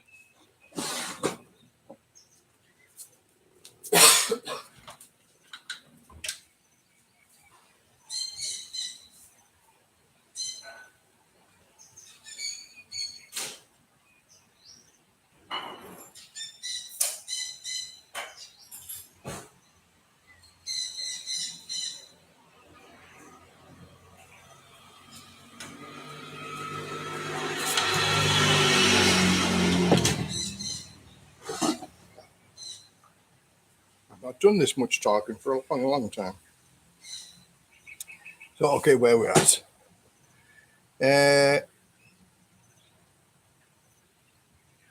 Yeah, money to live here. As I said, I've always said I live on about 55,000 baht a month to live here. Some people live on more, some people live on less. And for me, it works out okay. But the difference in exchange rates makes a big difference. It's like the exchange rate a couple of months ago was almost 43 or 43 and a half, and now it's 40. So out of £1,300, that loses me between 80 and £100 cash every month on exchange rate. So that makes a big difference.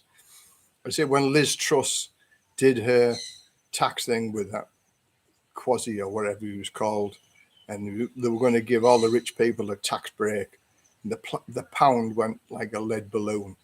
And it went down from 40, nearly 44, down to 40. And I think that £80 because of his words. And that one man who cost the country £50 billion said, it's only a bit of turbulence, only a bit of turbulence. Losing £100, it hurt. Losing the country £50 billion was only turbulence. I've got not a sore throat, a dry throat. Did you find the food a big change from the UK? And now there are things you missed that you can't get there. You wish you could.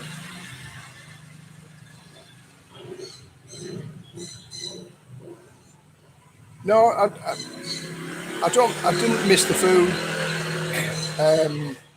My sister filled me up with custard slices, custard donuts, sausage rolls. Just trying to think. On bread, Warburton's bread, sausages. That was about it. Cakes and sweet stuff. Oh, jelly and trifles. And I was just the fridge was just full of all of these things. But because I was ill the last 2 weeks, any weight that I put on in the first few weeks, I'd lost because I didn't eat for almost 14 days. But did I miss the Thai food? Yes, I did. And when I come home, I did a video, and the first thing we did when we got here, we had a meal on the beach, which was beautiful. Watching the sunset, eating the Thai meal and having a beer. And it was just like, fantastic. It was lovely. Could we get Thai food in England? Yes, I was going to go, and there's a Thai shop, and the Penang curry over here is about £3, £3-4 in value. And in Redcar, it was £7. But I was going to go and get a Thai curry, but then I became ill and I didn't manage to get one. But it was run by a Thai girl who was married to an English guy in Redcar. But sadly, I didn't have time to go and check it out.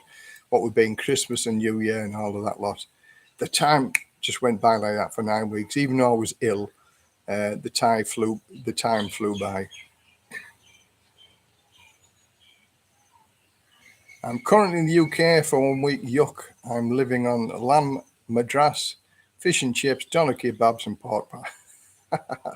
I did buy a doner kebab. We had a takeaway meal one night, and I bought a big doner kebab, and I had to throw it away because I just couldn't swallow the pain eating it, and it was just like, and it was one of them things. the doner kebabs in England aren't the same as the kebabs here in Thailand. The kebabs here in Thailand is proper meat. Goodness knows what they are in England, the doner kebabs. But when you got it in your mind, I want a doner kebab, I'm going to have a doner kebab, and I had to throw it away. Christmas dinner was very nice. My sister did a beautiful Christmas dinner. But New Year's Eve, I was on the sofa, fast asleep, because I was too ill to go out. And New Year's Day, I was invited down to my sister's daughter's house. I couldn't go because I was ill. And I had a nice, comfortable lay on the sofa all day without being disturbed. So I slept most of New Year's Day. So, as I say, it wasn't a pleasant trip to Redcar, sadly to say. Billy Bob, in Thailand till I die. I had 3 years left on my UK passport, and I decided to renew whilst I was in the UK. It's cheaper, faster, and much simpler than renewing in the UK.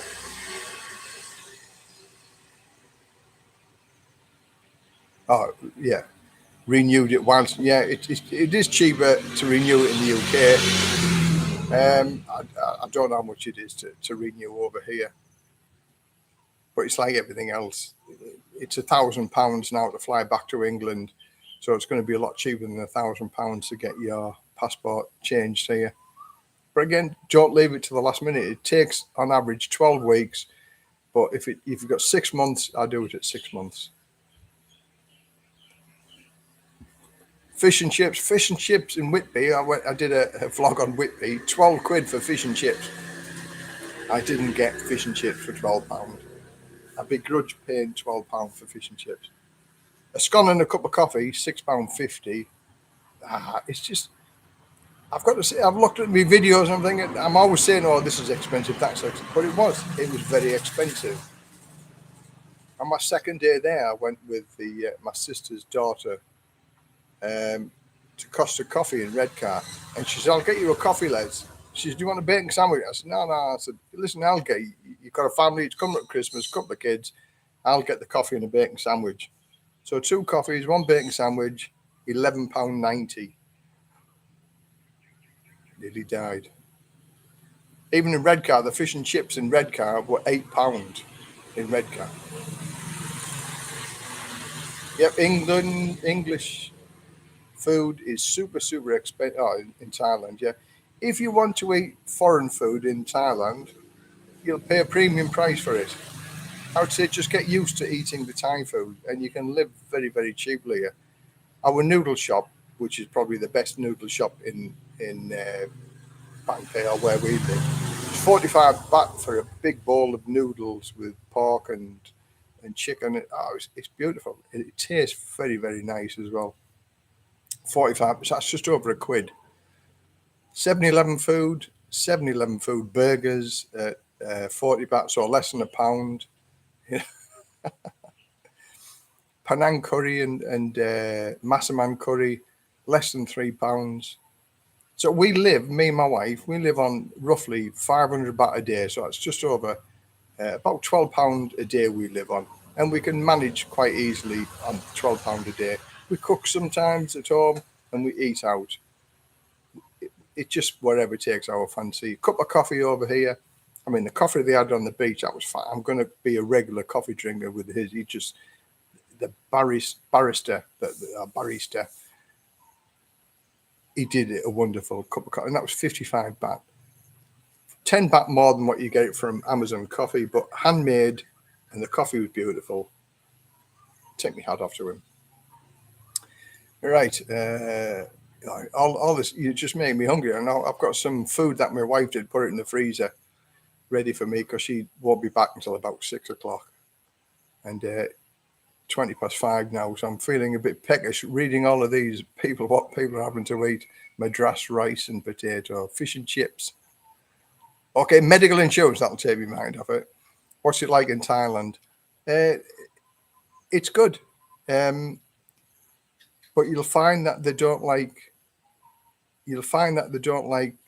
taking care of you if you have pre-existing illnesses. It's like me, I've got rheumatoid arthritis in my wrists. So because that was a pre-existing condition before I took my insurance, they won't deal with anything to do with rheumatoid arthritis. So for those people who've got high blood pressure or stents in your heart and things like that, you'll find there's all sorts of prerequisite things that they won't insure you on. And like for a stroke and high blood pressure, you've got a chance of a stroke. So you think of how many things that they can cancel because of various things that you've got wrong with you. But that's what I'm saying. That's why I'd go with the self-insurance. If it becomes prohibitively expensive, self-insure. Have 800,000 baht in the bank. Now my medical cover is only 700,000 baht, and I pay just short of 25,000 baht a year for that. For me, that is a sticking plaster. So if something goes wrong, it's enough to get me fixed up so I can get on a plane and go back to England. Again, I paid into the system. There's going to be many people who'll slag me off for saying, well, you haven't lived in England for all them years. But I paid into the system for all of them years. So I'll go and use their facilities if I'm really, really ill.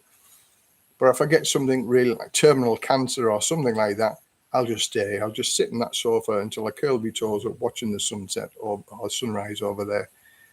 I ain't going to die in England. I'm going to die here in Thailand. And hopefully, fingers crossed, I'll live for many, many, many years. But the normal, everyday, average sickness, I'll go to the public hospitals here.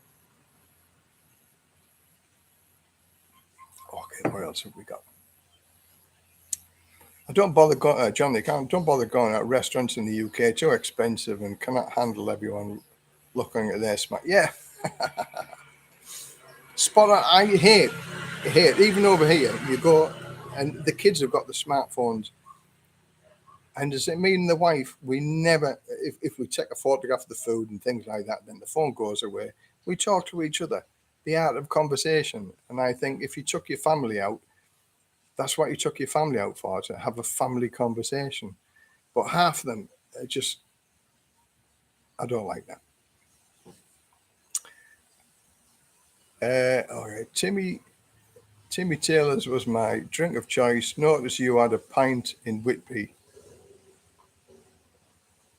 How much was the pint there? Oh, yeah, that was very £5.60 was that for that pint of beer in the forget what they call the pub now, but it was a beautiful pub, oldie worldy, old fashioned. And I didn't ask how much it was, and then he said £5.60. And it's like, oh, okay. But the normal beers over there, John Smith's and things like that, were about £3. I had a friend who came over from Konkan. He was in England at the same time. We lived in near Sheffield, so we both met in Whitby, and we had a few beers around Whitby. And we went to Robin Hood's Bay, and we had a hot chocolate with Baileys and marshmallows, and that came to £5. And I paid for it, so it cost me £10 for two drinks. He drove me there, so I bought him a drink, £5 each.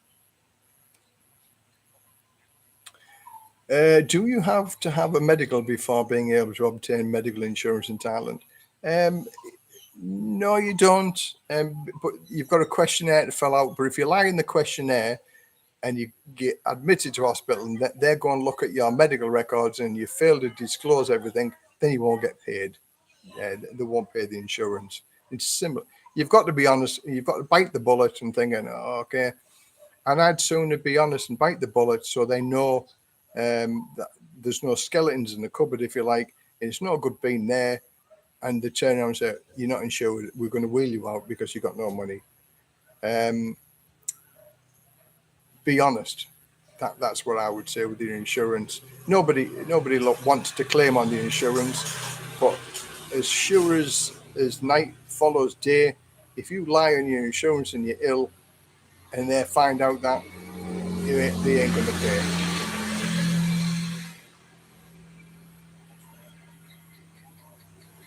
Super 8 Racing. I refuse to die in the UK. I'd rather sail out in the sea in a dinghy. Yeah.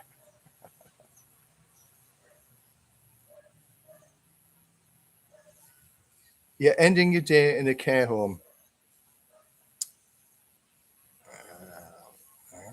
Click that. That's okay. You're ending your day in a care home. Now, I remember as a firefighter, we used to have to visit these care homes and walk around and do inspections. And when you've seen all the old ladies and the old men doped up with drugs to keep them quiet, sat in the chair watching Coronation Street, and I'm thinking, I don't want that. That's my chair there, overlooking that. When I get old, and my wife knows one day I'm going to get old, and I'm going to be too old to do all the things that's why I believe in doing the things that you want to do now. That's why I grasped with both hands when I retired at 50 and I went around the world and I've seen many, many beautiful things. I've got a head full of memories there. So when I'm on my deathbed or that sofa there, I've got a head full of memories of where I've been, what I've done. If I die or in the bank £1, then I've lived a good lifestyle, because I don't want to leave £1 to the bank at all. And I will curl my toes up here in Thailand.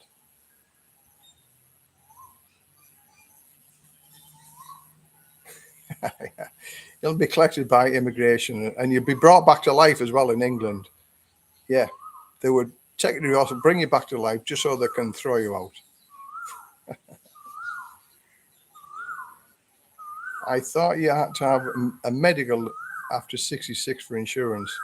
Not that I know of, no. Sometimes you can go for a medical insurance and you can go for a medical checkup, and that can actually make your insurance cheaper because they'll find out what's wrong with you. And if you've got nothing wrong with you, then your insurance is going to be looking at that and starting from there. They do take a little bit of a risk when you fill out the forms that you're telling the truth.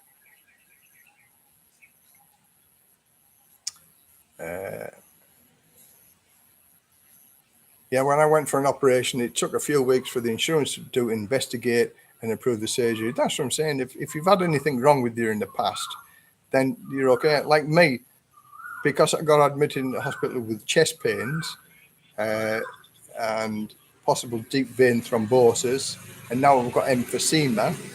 All of these things have been found out since I took my insurance. So that won't alter my insurance at all unless I go with a different company. So I've no need to tell them that I was admitted in the hospital with chest pains. I've got no reason to tell them I've got emphysema, because at the end of the day, they are not pre-existing conditions. But if I took out some new insurance, then I'd have to tell them that. And then with emphysema, the pre-existing conditions, they wouldn't take me on. I probably wouldn't be able to get insurance now anyway for having that. Thailand is a care home. It is. It's full of old people.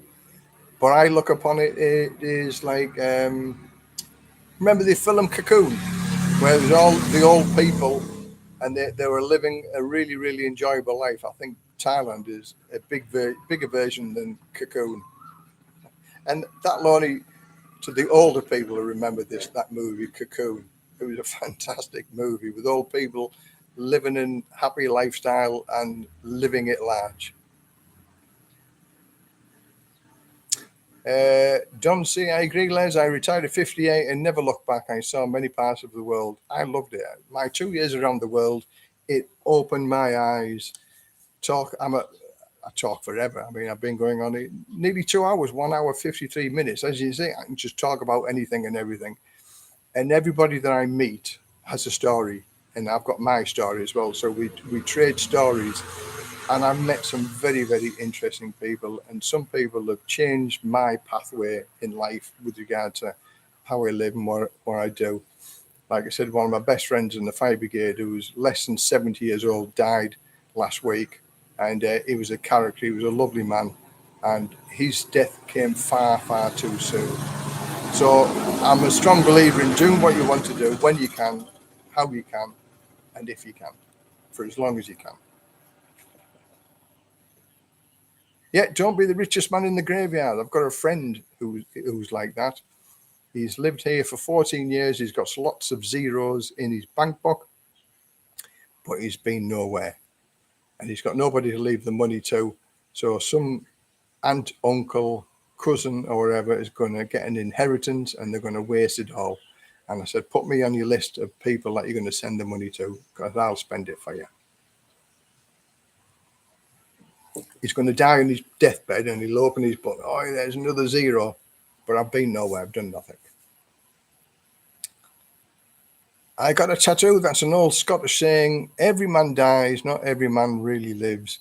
I live this every day.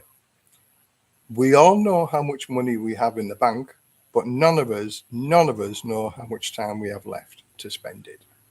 So none of us know when our time is up. When the big dabber strikes us for the bingo, your number's up, go to wherever you're going to go to after leaving this world. I'm 57, my wife is 31. Not many guys in the UK can say that. Exactly. But a lot of guys in the UK that can say that have got a lot of money. You never see an old, ugly man with a gorgeous girl if he's got no money, no matter where you are in the world. Money can buy prettiness, but it can't buy happiness. You've got to find that yourself. Find the person that's happy with contentment, and then you'll live a happy life. But they're very, very hard and difficult to find. Yeah, the UK, there is a few care homes over here. And the last time I was in Pattaya, I actually gave one a call to see whether I could come and do a video, and they never got back in touch with me. So I will do that. You can actually, for those people who need sort of 24-hour care from a nurse or a suitably qualified person, can get somebody for about 20,000 baht a month. A nurse that'll come in. Maybe it's not 24 hours, but there's certain come change your dressings and look after you and things like that. And that's if you live at home. You can get sort of a living nurse for about 20,000 baht a month. And if you live in one of the care homes in Pattaya, it worked out at 35,000 baht a month. But then you had 24-hour medical care there. So depending on how sick and how ill you are and what your dependencies were, it might be a little bit more than that. But I think that's quite good value. 35,000 baht a month, and you have the doctors and the nurses on standby, and you get fed 3 times a day. I'd soon have passed me days in one of them nursing homes than the one in the UK.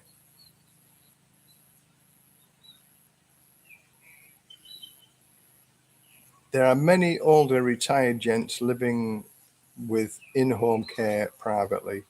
Yeah. I mean, that's the beauty of the Thai family. Once you marry a Thai girl, the sort of family will take care of you. And if my days were infirm, and my wife said, we could go up to her farm and everybody look after me up there. That's really, because we talked about all such things as this when we first got together. And in general, the Thai people will take care of you much better than they would do in the UK. If we had aged parents in the UK, we're too busy working, and we just put them in a nursing home or whatever. And when all said and done here, we still have the income, so they still get the income, and they could sort of live a better life living on your income, but they would take care of you as well. So it's sort of a win-win situation over here.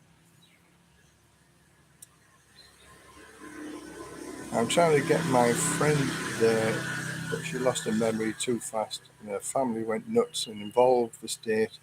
Lies, and more lies, and she's in a home, and my power of attorney was ignored. Yeah, we did that to one of my friends over here, Mick. Sadly, he's got dementia, and we give the power of attorney to his family because he has no idea. He lives a Groundhog Day every day, and he has no idea what's going on day to day. But we had our joint 55th birthday party together at 55, and he was the life and soul of the party. And today, He doesn't know what happened yesterday, but he can tell you what happened 30 years ago. He's a very frail man at 62-year-old, and he's got full of scabs and cuts. He drinks a lot as well, which doesn't, and he smokes a lot, which doesn't help him. But they're his only pleasures now. His Thai girlfriend, bless her, takes care of him every day, and she does look after him very, very well, considering his condition. And dementia can make you into one of the evilest, foul-mouthed people that walks this earth because of the illness. And occasionally she puts up with a mouthful of that. But thankfully, she just lets it go in one ear and out the other. I've got to say, she takes wonderful care of him. But that's age. 35,000 baht a month.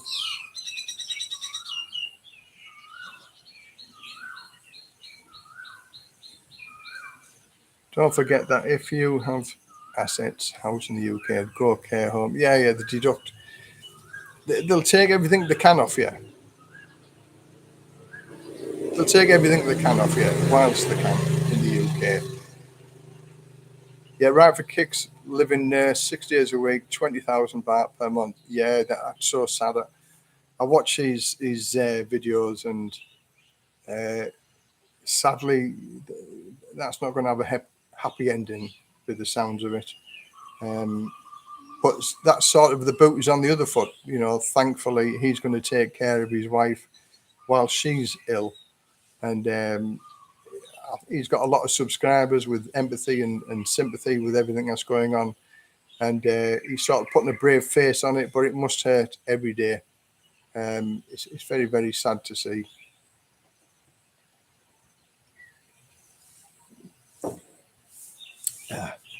Hopefully, that never happens. Okay, there, better about selling a house and making money.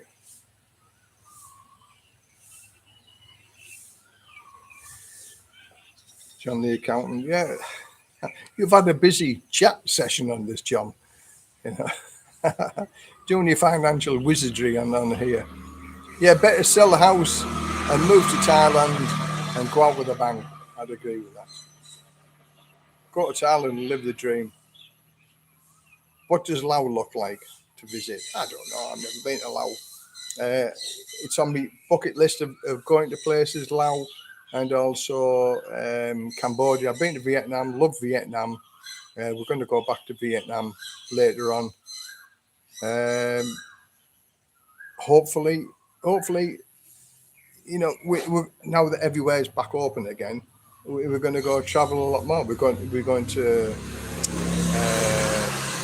on our travels not next week, the week after, to Phetchabun, and we're going to go and watch the clouds, watch the world go by. Looking forward to that. I say our little beach trip next week with some friends, and we all get together and we're going to go. And then we have a birthday celebration in March. So our calendar's sort of filling up now that we've come back. My wife does a weekly selling sausages and snacks on the beach, so she enjoys doing that. That gives her a freedom. I have my brunch club, so I'm never bored living over here. Some people say that about getting a bored life over here because you're doing nothing. I feel every day I've got something to do every day. We have a garden to take care of here. The garden, considering we were away for 10 weeks, took us a week and everything's back to normal. The grass is still a little bit looking sorrowful because it didn't get watered, but that'll eventually come back in a couple of weeks or so. So swings and roundabouts, we'll get there, but just it's still warm. You can see that it's warm, and I can't get over the feeling of warmth compared to the UK.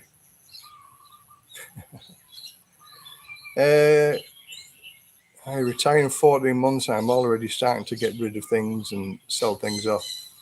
Yeah, 14 months will soon pass, and it's a good feeling when I retired over here, I still had things at my sister's, at my mother's.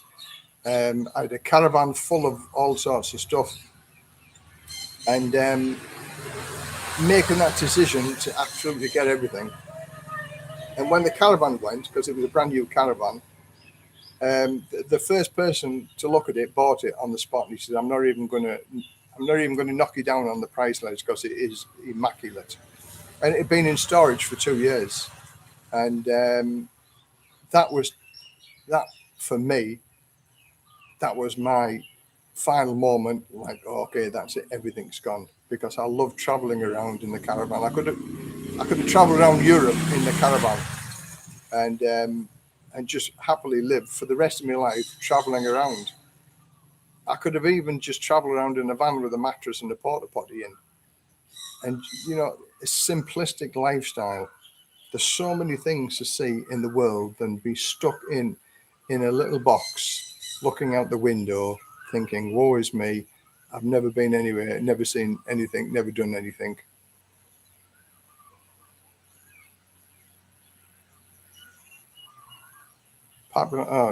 Dave, sorry to hear that, Dave.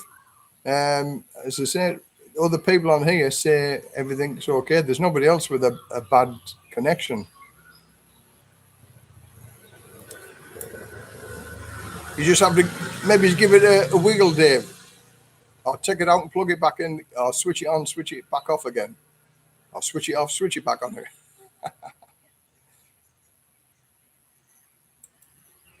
Yeah, sorry to hear that, Dave. Sorry about that, matey.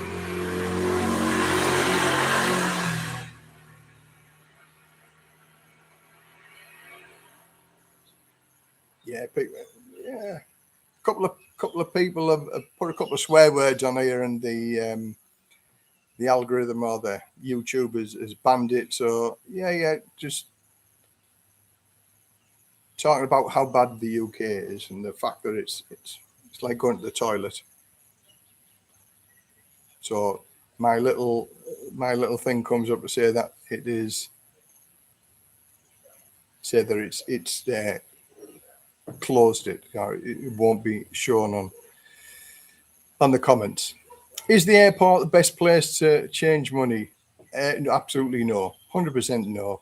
Wait until you get to Pattaya or Bangkok and go to the exchange booths, and you get a better exchange rate than you would do at the bank. At the airport.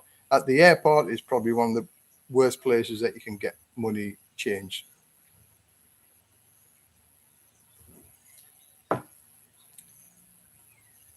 Yeah, money exchange. Yeah, the exchange places, but not at the airport. Do I have any pets? No, I don't. And the reason why we don't have any pets is because if we go away a lot, and if we went away, we'd need somebody to look after the dog or the cat or chickens or whatever. So as much as I like pets and dogs and things like that, we have a dog at my wife's farm that loves me to bits, and I love him. He's a beautiful dog, friendly natured and everything, and he misses me. He frets for 2 or 3 days when we go away. But here, because we like our holidays, we at the drop of a hat, we just say, okay, we're going to go here, we're going to go there. Having a dog is it sucks your time, and the responsibilities of having a pet make sure it gets looked after. No, so that's why we don't have any pets. We have lizards that sit underneath the sofa and occasionally underneath the covers and things like that, but they look after themselves. So no pets. I used to have fish, a tropical fish tank when I had the coffee shop, and that took a lot of taking care. And then occasionally when we went away for a week, they sort of look after themselves, so that was okay. But no, I mean, no intentions of having any other pets.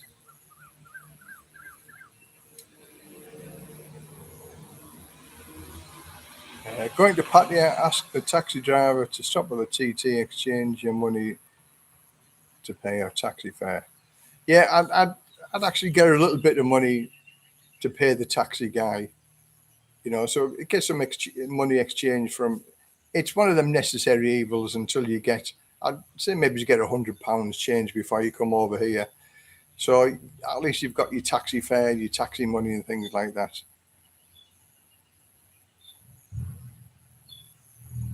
Hope my case doesn't get opened up in Bangkok. It's full of sexy lingerie for the wife. I'll tell you a little story about case getting opened. When I first came over here with my friends, there was three newbies that were coming, and we had a guy that used to work in a sexual health clinic in Middlesbrough, and he'd give us lots of condoms, a big envelope full of condoms. And my friend had his bag opened at immigration in Teesside Airport on the way here. And he had his case open, and they looked at this brown envelope, and it was full of condoms. And the guy looked in, and he showed his friend like that. And he said to my friend, "So where are you going?" He said, "I'm going to Thailand." Oh. So he opened it, he showed his friend, he said, "He's going to Thailand." Folded it up, and he said, "Have a safe trip." He said, "It looks like you're going to have many safe trips." Very funny. But yeah, I think he used them all. But best to be safe, go suited and booted. Don't be having any of this unprotected malarkey, because who knows what you're going to get. Good place to change money in Chiang Mai. Again, Chiang Mai, they all have the same thing with booths and things like that. So you sort of get a good exchange rate in the exchange booths. But check one against the other, because you'll find there's not much of a difference, but there is a difference from one place to another. And it's well worth shopping around. But if there's no exchange booths, going to a bank, don't get sucked into these guys that are walking around saying, "Hey, we'll give you some money, give you some money."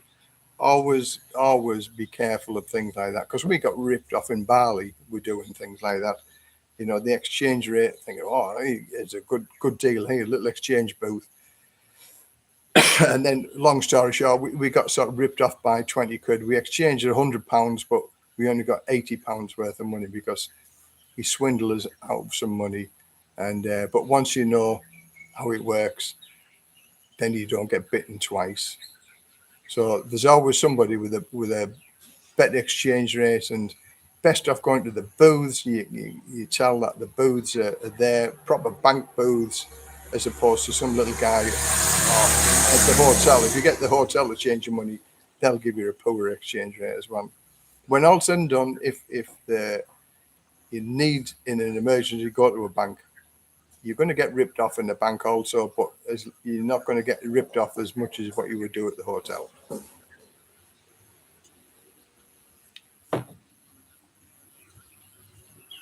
Yeah, exchange booths.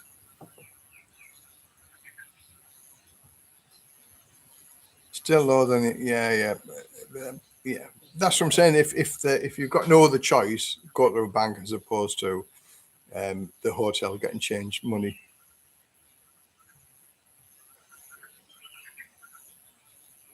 And yeah, changing any money in an airport is bad news. I mean, I came back with £20 in sterling, two £10 notes.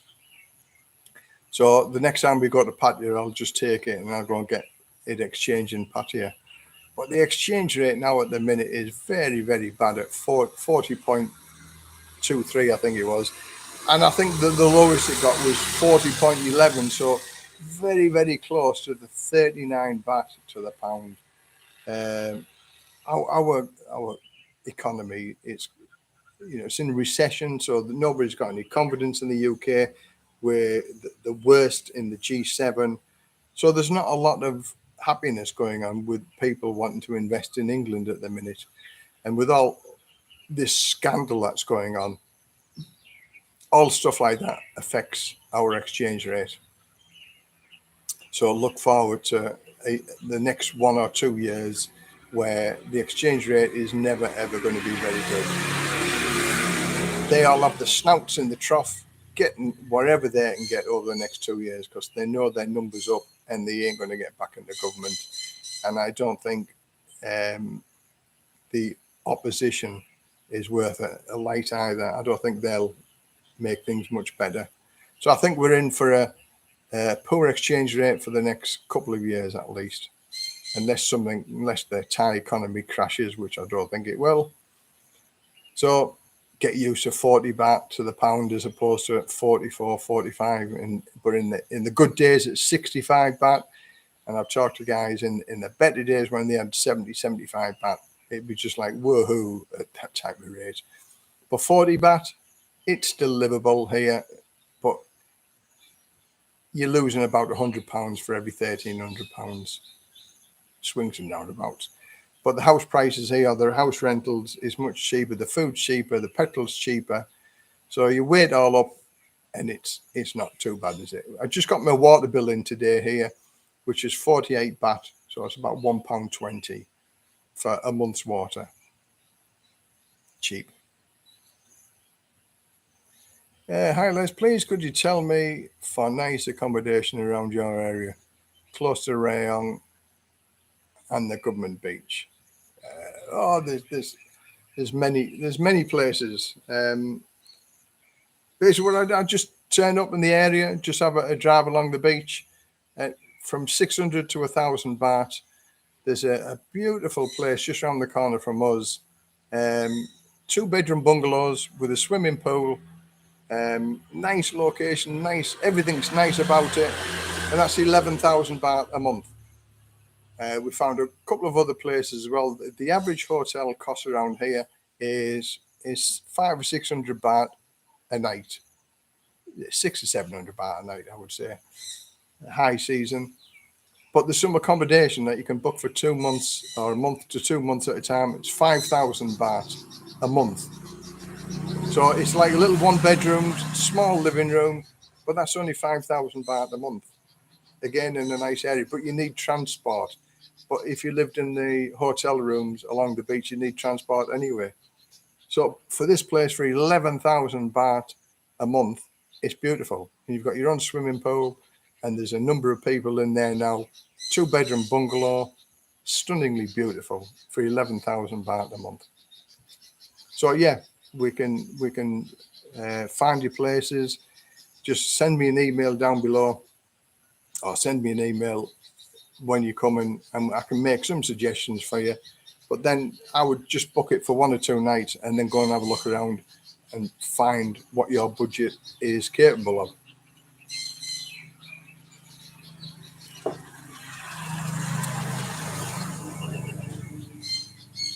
Super rich again. Yeah, it went down to 37. I know. It's 37. And like I was looking, if it went down to 30, that's when I'd have to looking at going back to England just to earn a little bit of extra money, because I would be struggling if it went down to 30. 35, I would have had to start looking at various places or looking at other options. But thankfully, it went back up again. But now we're back down to 40. It's a crazy amount of money. The Americans are doing well, though. I think a month or so ago, the American dollar was the highest it's ever been against the Thai baht. Why the American dollar's like that, I don't know. I do think there's some pockling going on with the American dollar. Okay. On England, yeah, water bills are about to, everything's going to shoot up in England. 7.5%. Oh. What's 7.5% of 48 baht? If it stays under £2, I'll be happy. Per month, that is. My electric bill is between 600 and 800, so less than 17, 18 pounds a month for my electric bill. We don't use the air conditioning. My wife doesn't like the air conditioning, but we use the fan. So, less than £20 a month. Even the electric's gone up a little bit. So if it's less than £20 a month, I can cope with that. I can live with that. Yeah, people are struggling in the UK. I went to Asia yesterday, Asda yesterday. Saturday used to be packed there. There's about 20 people in there. Yeah, I like Asda. But, you're still going around, the prices. Oh, how much? In fact, I was going to do a comparison. I mean, bottle of Coke here, yeah, because I drink the 0-calorie Coke. Here is 27 baht, which is about 50 pence. Maybe it's a little bit more than 50 pence. But the same bottle of Coke in Asda was £2. So 50 pence, £1.50 difference. And that was just on one item. Little bottles of Coke, £1.60. And here, like 10 baht, 20 pence. That's just crazy comparisons for, coffee. The average coffee in England's £3 no matter where you go. Except if you've got Wetherspoons, then you pay Wetherspoons £1.35 for a cup of coffee, and you can have as many cups of coffee as you want.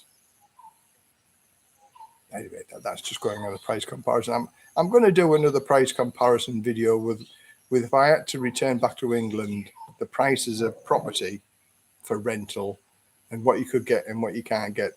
And I have about £1,500 a month, and I'd struggle on £1,500 a month in England to rent a house, and with the council tax, the water rates and everything else, I wouldn't live a very good life in England. And that's at Redcar, and the property is about £500 in not a very nice area, 2 bedrooms, not a well insulated house. So you'd struggle in the winter time to keep the place warm anyway.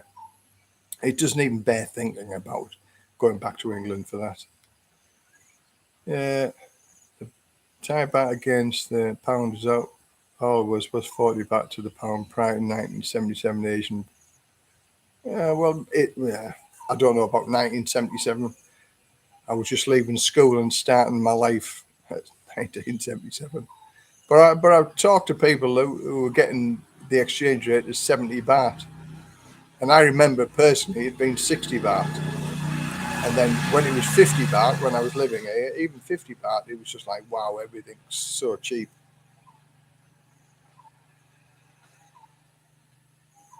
As the yesterday, pack of 4 Heinz baked beans, £4. I passed. Yeah, I'd pass as well. A pound a tin. But saying that, Cumberland sausages here, Cumberland sausages, I seen them in Macro the other day. I like me sausages.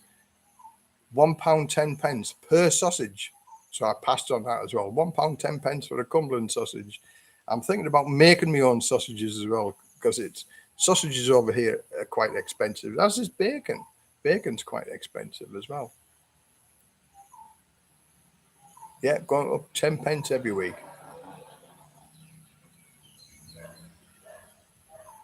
I rent a cold 1-bed flat, £600 per month,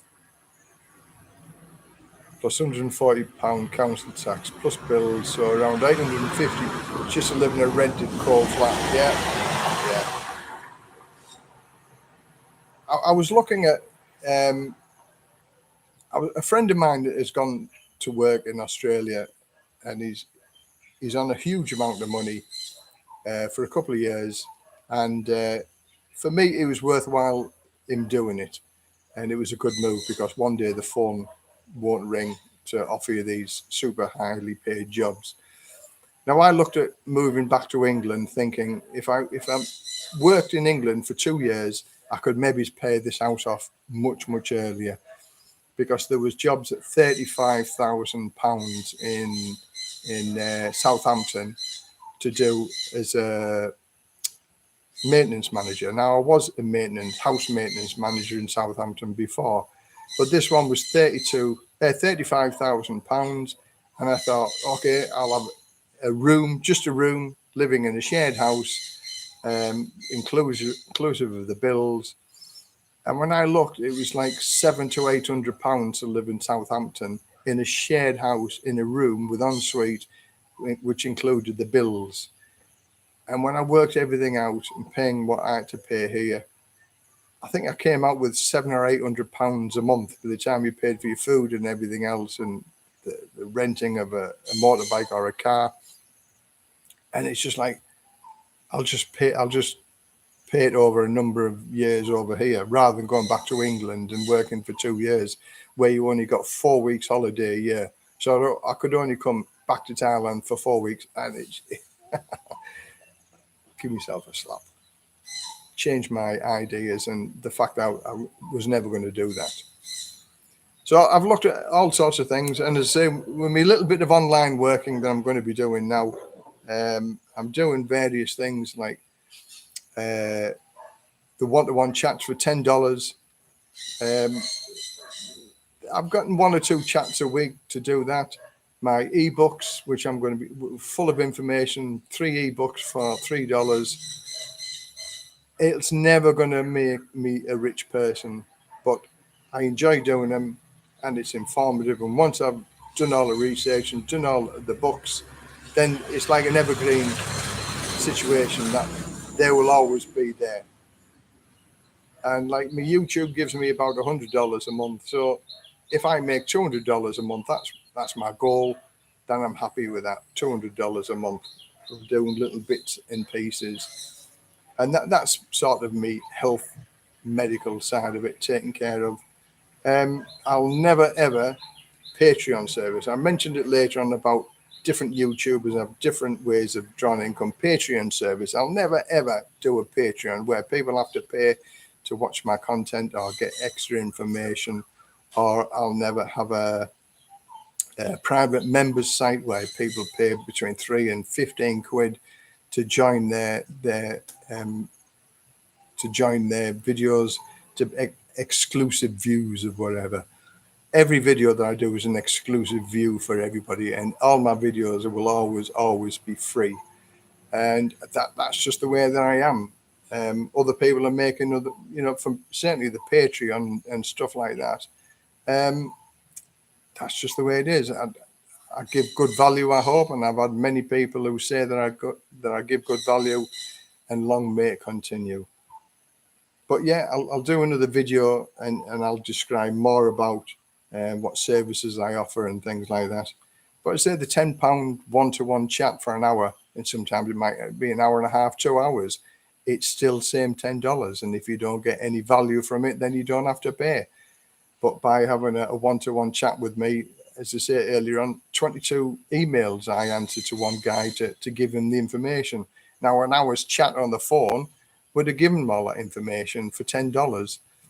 And as I say, if the information that I give isn't not to value of you, and you didn't get any benefit from it or any value from it, you don't pay your $10. It's as simple as that. So, and 3 ebooks. I've given many ebooks away here for free. I've got about 100 ebooks at the minute that I'll be offering, and any 3 ebooks, it'll be $3 for 3 ebooks, because I have a buy me a coffee, and the minimum payment is $3. So that's where I set each ebook is $1, 40 pence, 50 pence. What value? Fantastic value for $1 an ebook. Anyway, that's me. But I'm going to do another video with regard to all about that and things like that. YouTube just demonetized me, £200 a year. I hope my retirement videos will monetize. Well, as I say, I've got over 7,000 subscribers now, and I've got to say thank you very much to all the subscribers who joined my channel from England. I gained 2,000 subscribers in the 9 weeks I was there. It's fantastic. I think a lot of them were Thai people, because I was featured on a Thai YouTuber, and he got over 200,000 views using my example of, retired and living the dream and coming to live in Thailand, coming to retire in Thailand. He used 2 of my videos, and he got over, almost 200,000 views the last time I looked. So I became sort of a little bit of a celebrity to the Thai people. I had many Thai people saying, thanks very much for liking my country, for living in my country, blah, blah, blah, blah. So, but yeah, 7,000 subscribers, 7,300, I think it is, something like that. So we're growing, but my channel is an informative channel, and it gives information. It doesn't do about the cheapest hamburger that you can go and have in Pattaya, or have a walk down Soy 6 or have a walk down Soy 7. I leave that to the people who do that. They're more advanced than me for walking around there. I'm about living this country, sitting on there, having a cup of coffee and watching the world go by. and my little lifestyle living here in the countryside because I don't live in Pattaya. But occasionally I do visit Pattaya, and I do a couple of videos about that, about my little trips to Soy 7 and various things. But it's never ever talking about the girlies and things like that in the bars, because there are plenty of other people that do that. Richard Owen, thanks very much. Hi, Les. Great live stream. Thank you very much. We're 2 hours and 30 minutes and we're still going strong.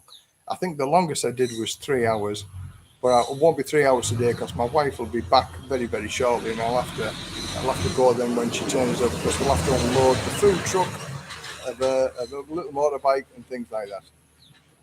I'll have a one-to-one, Les, when I get back. I have a lot to sort out in Thailand. Gorgeous Thailand. Yeah, no problem. As I say, one-to-one service. It's a brilliant idea. You know, somebody else suggested for me to do that, and since I've done it, I've done it a few times, and people certainly get value from it. And it's great being able to ask, and then they can write down the answers and ask her questions. You know, for an hour for $10. Yeah, it's cheap as chips. Awesome, Les. No Patreon. That's all BS scam. Never would give those other bloggers a baht for special content. All BS. Yeah, well, they make the money. I mean, there are some very, very good YouTubers out there who have got a lot of content and a lot of behind the scenes thing. And some people pay that to, but if you want to know some behind the scenes content, just send me a message. I'll tell you, what they charge people to tell you. I'm honest, truthful, and I'll give you an honest answer. If some people might not like my bluntness and my tell it how it is. Excuse me. Very gassy. There's water, soda water. But I believe that if somebody asks the question, I mean, one of the common questions is about paying your Thai girlfriend and where to find a girlfriend, and the scams that the Thai girls get up to here. I know 99% of what goes on here, and there's some ingenious little ways they extract their money from you. And the online dating is a big money earner for them. Now, I advise people what to look out for, and the dangers and the warning signs and the red flags, and what to look out for. And if they start doing these things, be careful where you tread, because online dating is a tremendous money earner for these girls. Like I said, if you've got any questions, either give me a one-to-one call and I'll tell you. And sometimes you like the answers and sometimes you won't, but I'm honest and truthful with you, and I'll tell you how it works.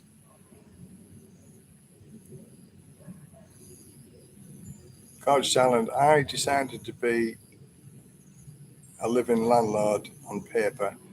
So you give them licenses and can evict without going to court within 28. Oh, yeah. I was a landlord myself, and 18 weeks to evict some people. And I'm not a violent person, don't believe in violence, but I had to employ the services of a person to go and explain the errors of their ways, to put it politely. And it cost me £200 to enlighten these people of the errors of their ways, and they did move out the same afternoon. But the trouble that could have caused me was horrendous. But they caused £1,000 worth of damage on their way out after discussing the errors of their ways. Yeah, Les provides real. I do provide real information. I don't push it up. I tell it how it is, and as I say, the workarounds that I have, like I say, all legal and above board, and I would never do anything untoward, because that reflects on me, and I could get into trouble for giving false information and false information, but I don't.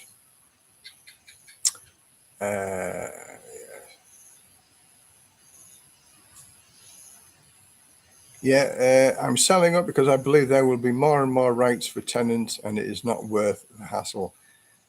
I used to be a member of a landlords association, and we used to pass people's name round that were bad tenants, and the council would never ever give us this information with regard to having bad tenants. And once they evict the tenants, then they would come looking at us. And then eventually, because we had such a big list of undesirable tenants, they were applying for council houses as well. The council applied and asked us whether we would supply them with the list of the undesirables. And you can tell that we told them to go and do one and run away and never ever get in contact with us, because it was never a two-way street. And we had many, many tenants before used to sign the form, pay direct to the landlord their weekly or monthly benefits, and then they would go down to the council offices and retract that form and pay direct to the tenants without us knowing. And then some of the tenants were getting like a 3 or 4 month check, pay direct to them. And then we would ask them whether, no, we've not been, no, we've never been paid yet. And of course, the council would never discuss with us that the fact that they've already been paid. Then eventually, after 4 months, you start evictions because you've got no money and they've had the money and spent it. And then they live there for another 18 weeks, still getting their checks and then doing one and moving on to another landlord or moving on to another person who would put them up. And invariably, eventually, be the council. And then the council would ask us, and we said, no idea about this person. Oh, it was horrible. And it was just like a little network. Once some little scrot found a way of milking the system, they would tell all the other scrots and all the other scrots to do the same things. I mean, months and months and months. Horrible. I wouldn't be a landlord again ever, because the rights are on the tenant side. And during the situation where people wouldn't get evicted for 6 months, stop paying the bills, stop paying the rent, because they knew straight away that they couldn't get evicted, so they stopped paying the rent. Gorgeous Thailand, take care, Les. I have to go. Thanks very much. Thanks very much for supporting me and watching. It's been brilliant. Thank you very much to everybody that's been on here as well. I mean, 2 hours 37 minutes, and it's just flown by like that. And I've never shut up, have I? I've always got something to say. And thank you very much for those people who provided the questions, so it's not a flat start when I first start when I first start this program. I said, look, I'm glad to hear your sister's cooker was working well on Christmas. Oh, sorry to hear that I hope your cooker is working just as well now, Dave. Try cooking everything in one little oven, or finding out how the timer works. Okay, Dave. You're coming over in May. I take it that you're still coming over in May, Dave. I'll show you my cooker, my small oven. It's smaller than your small oven. I'm sure we'll have a cup of coffee or a beer and put the world to rights over here when you come over here, Dave. Looking forward to that, mate. I say, I look for your hospitality. I'll do the same. I'll buy you a cup of coffee and we'll go from there. But you'll enjoy yourself over here in May, because now you've got somebody who knows the score and knows his way around, and looking forward to that. I never understand why housing benefit paid to the money to the tenants and not direct, because it's, as the benefits people said, it's the tenant's money, not the landlord's money. And it's up to the tenant. They have the responsibility to pay the landlord direct. It's their benefit, not the landlord's benefit. It was a quirk of the law or something like that, but it's crazy. It just encourages them to get as much money as they can whilst they can, and then they just do a runner with it. That's exactly what happened to my dad. His tenant just stopped paying the rent, and it took nearly a year. He went through the courts, or the bailiffs, the whole lot. Council didn't care one, but yeah.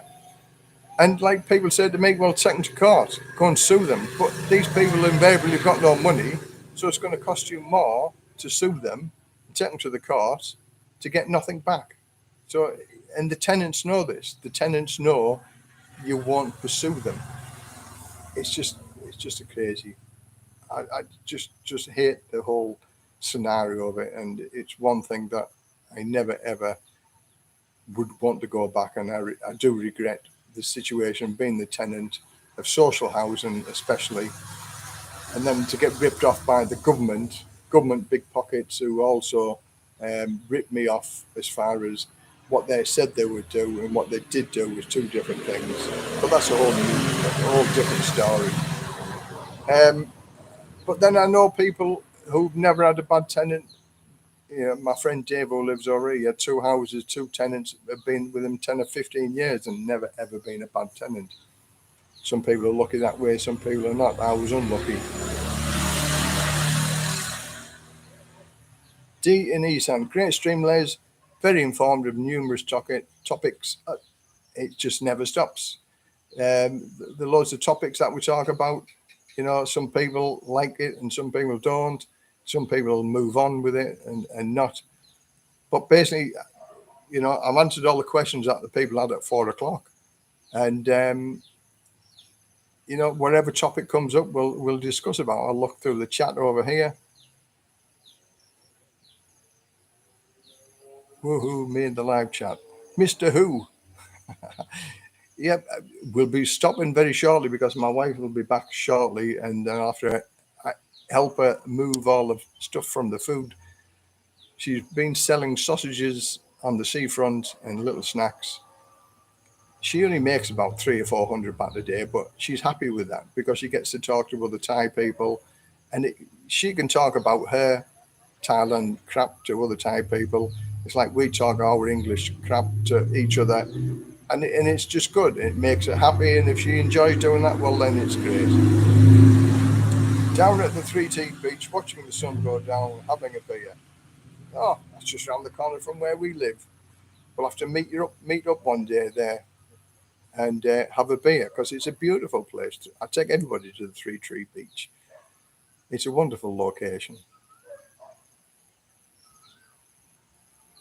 Miss Kev, Thailand, Dada Kansas. He actually got me into the YouTube things because when I started watching Kevin and Kevin in Thailand, I think I can do that. And he was a nice guy. I didn't actually meet him, but we exchanged conversations over the internet for a few times. And yes, it was sad to see him go.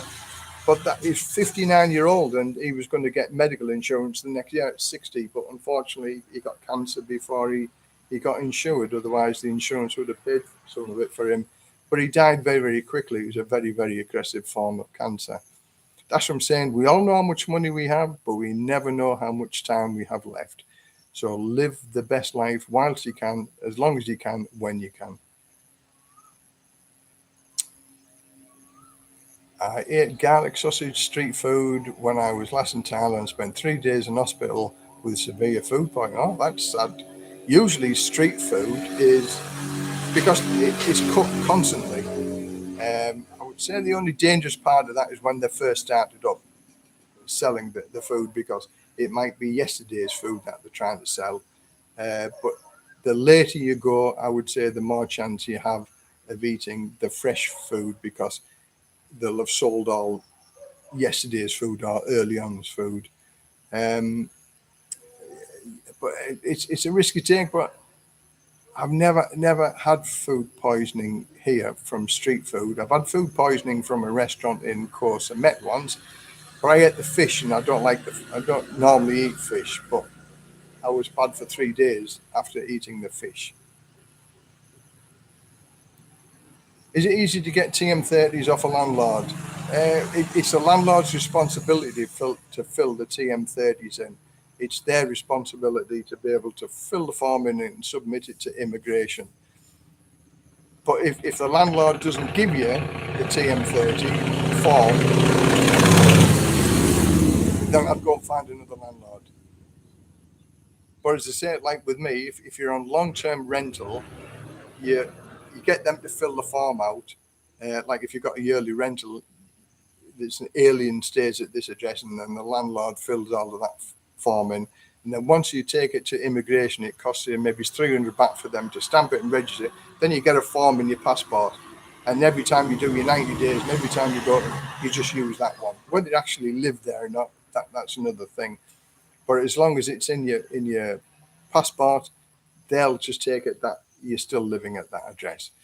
But every time you go to a hotel somewhere, the hotel will fill the TM30 out and then submit it to the immigration. It's the landlord and hotel's responsibility to fill the TM30 in.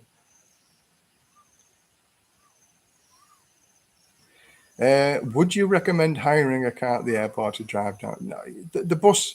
I would take the public bus. The public bus will cost you maybe 200 or 300 baht to get to Rayong, and that's much cheaper than hiring a car. Um, I don't know whether anybody's seen the news lately, but sadly, I wouldn't go on one of the minivans that go everywhere.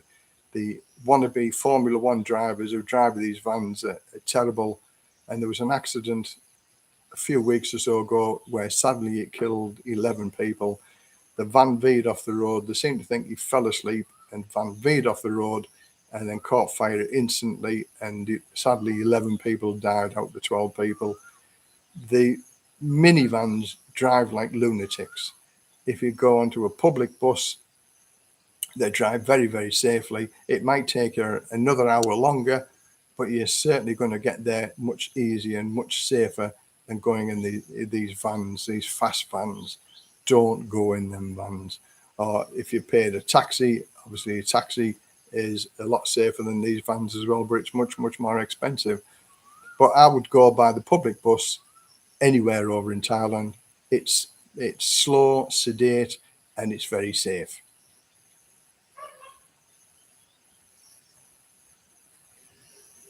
Les, do I like football? No, hate football. I was never good at football at school, and I never watched football.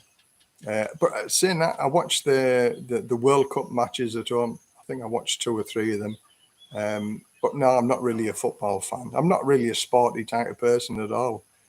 But the sports that I used to do partake in is paragliding and scuba diving, and they don't feature much on the TV at all. Not like football or rugby or tennis and things like that. I'm not into that type of thing. The only time I bought bad food poisoning time was from KFC. KFC, yeah. We have a KFC. It's at a garage now, which is about 10, maybe 15 minutes away from where we live, and we've never been to it. I just love me Thai food. All right. KFC is dodgy in the UK, let alone anywhere. Yeah. Do I think the immigration department is corrupt? They're like brown envelopes. What comes in the brown envelopes, I don't know. But apparently they're like brown envelopes. And they help many people in immigration, one way or another.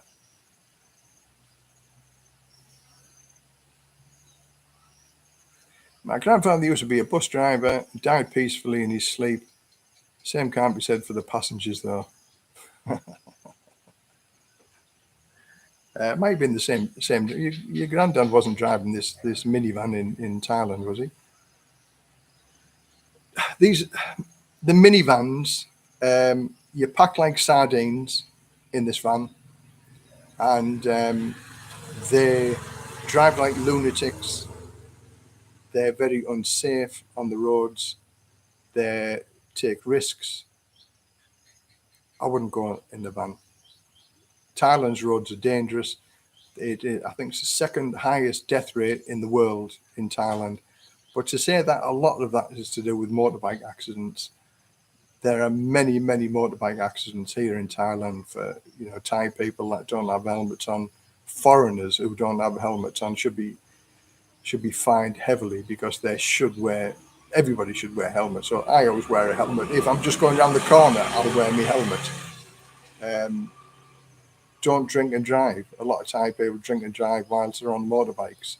A lot of people drink and drive over here because they can, because they get away with it. I've got to say that's one of the bad things about living in Thailand is that foreigners, because they don't have the police stops and the police checks like they do now, certainly in England, they get away with it and they think they can get away with it all the time. And invariably, if you do get stopped by the police and you have been drinking a little bit too much, again, there are methods where you can employ to the police and you can drive away safely, if I say that type of thing. But everybody knows what I'm talking about. Yes, people get away with basically murder over here whilst drinking and driving. And I know a guy that actually killed 2 Thai people because he was drunk, and he got away with it. He just had to pay a small fine. Well, maybe it's not so small, but money sorted the problems out. I have been to so many car crashes with people drinking and driving in the fire brigade service. I do not drink and drive. Never have done, never will do. If I have 1 bottle of Chang, a big Chang, dilute it down with lemonade or Sprite, and that'll do me all day. Never have more than 1. So, and if we do go out in the evening time and drinking at a party, we'll stay at a hotel for 500 or 600 baht close to the drinking place that we're at. It's stupid not to. And in sometimes my hotel bill, 600-700 baht, is more expensive than my bar bill. But there's no need to drink and drive. As I say, if you're going out for a party, stay at a hotel close. You know, for less than 20 quid a night, you can have a beautiful hotel. Anyway, that's me going on a tangent for drinking and driving. I call minivans cowboy vans. Yep. You know, the ex-Formula 1 drivers or wannabe Formula 1 drivers. Do the minivans, do a lot of pickups, even food.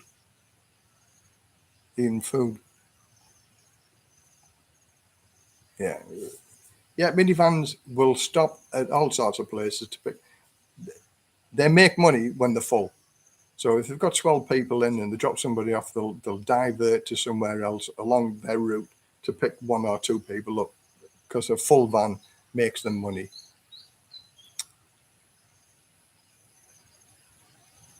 Yeah, great tip. Travelers will find the next bus without knowing how dangerous some are. I went to one of those insanely fast buses once. Once was enough. Yeah, that's my biggest thing. Do not go on the minivans. Go on the public buses.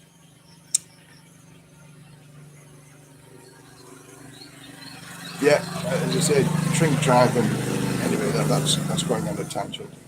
So anyway, we're on 2 hours 53 minutes. It's getting dark now, and my wife is going to be here very, very soon. So I'm going to move the car so she can drive straight in.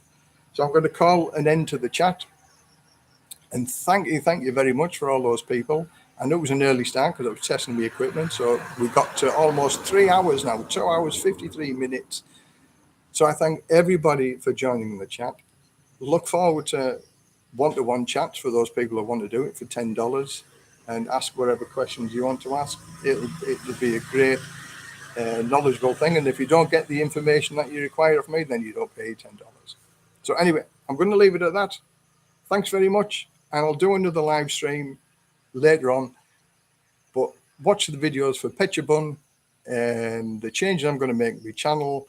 And thank you very much for the support that everybody gives. And have a pleasant evening, and bye for now.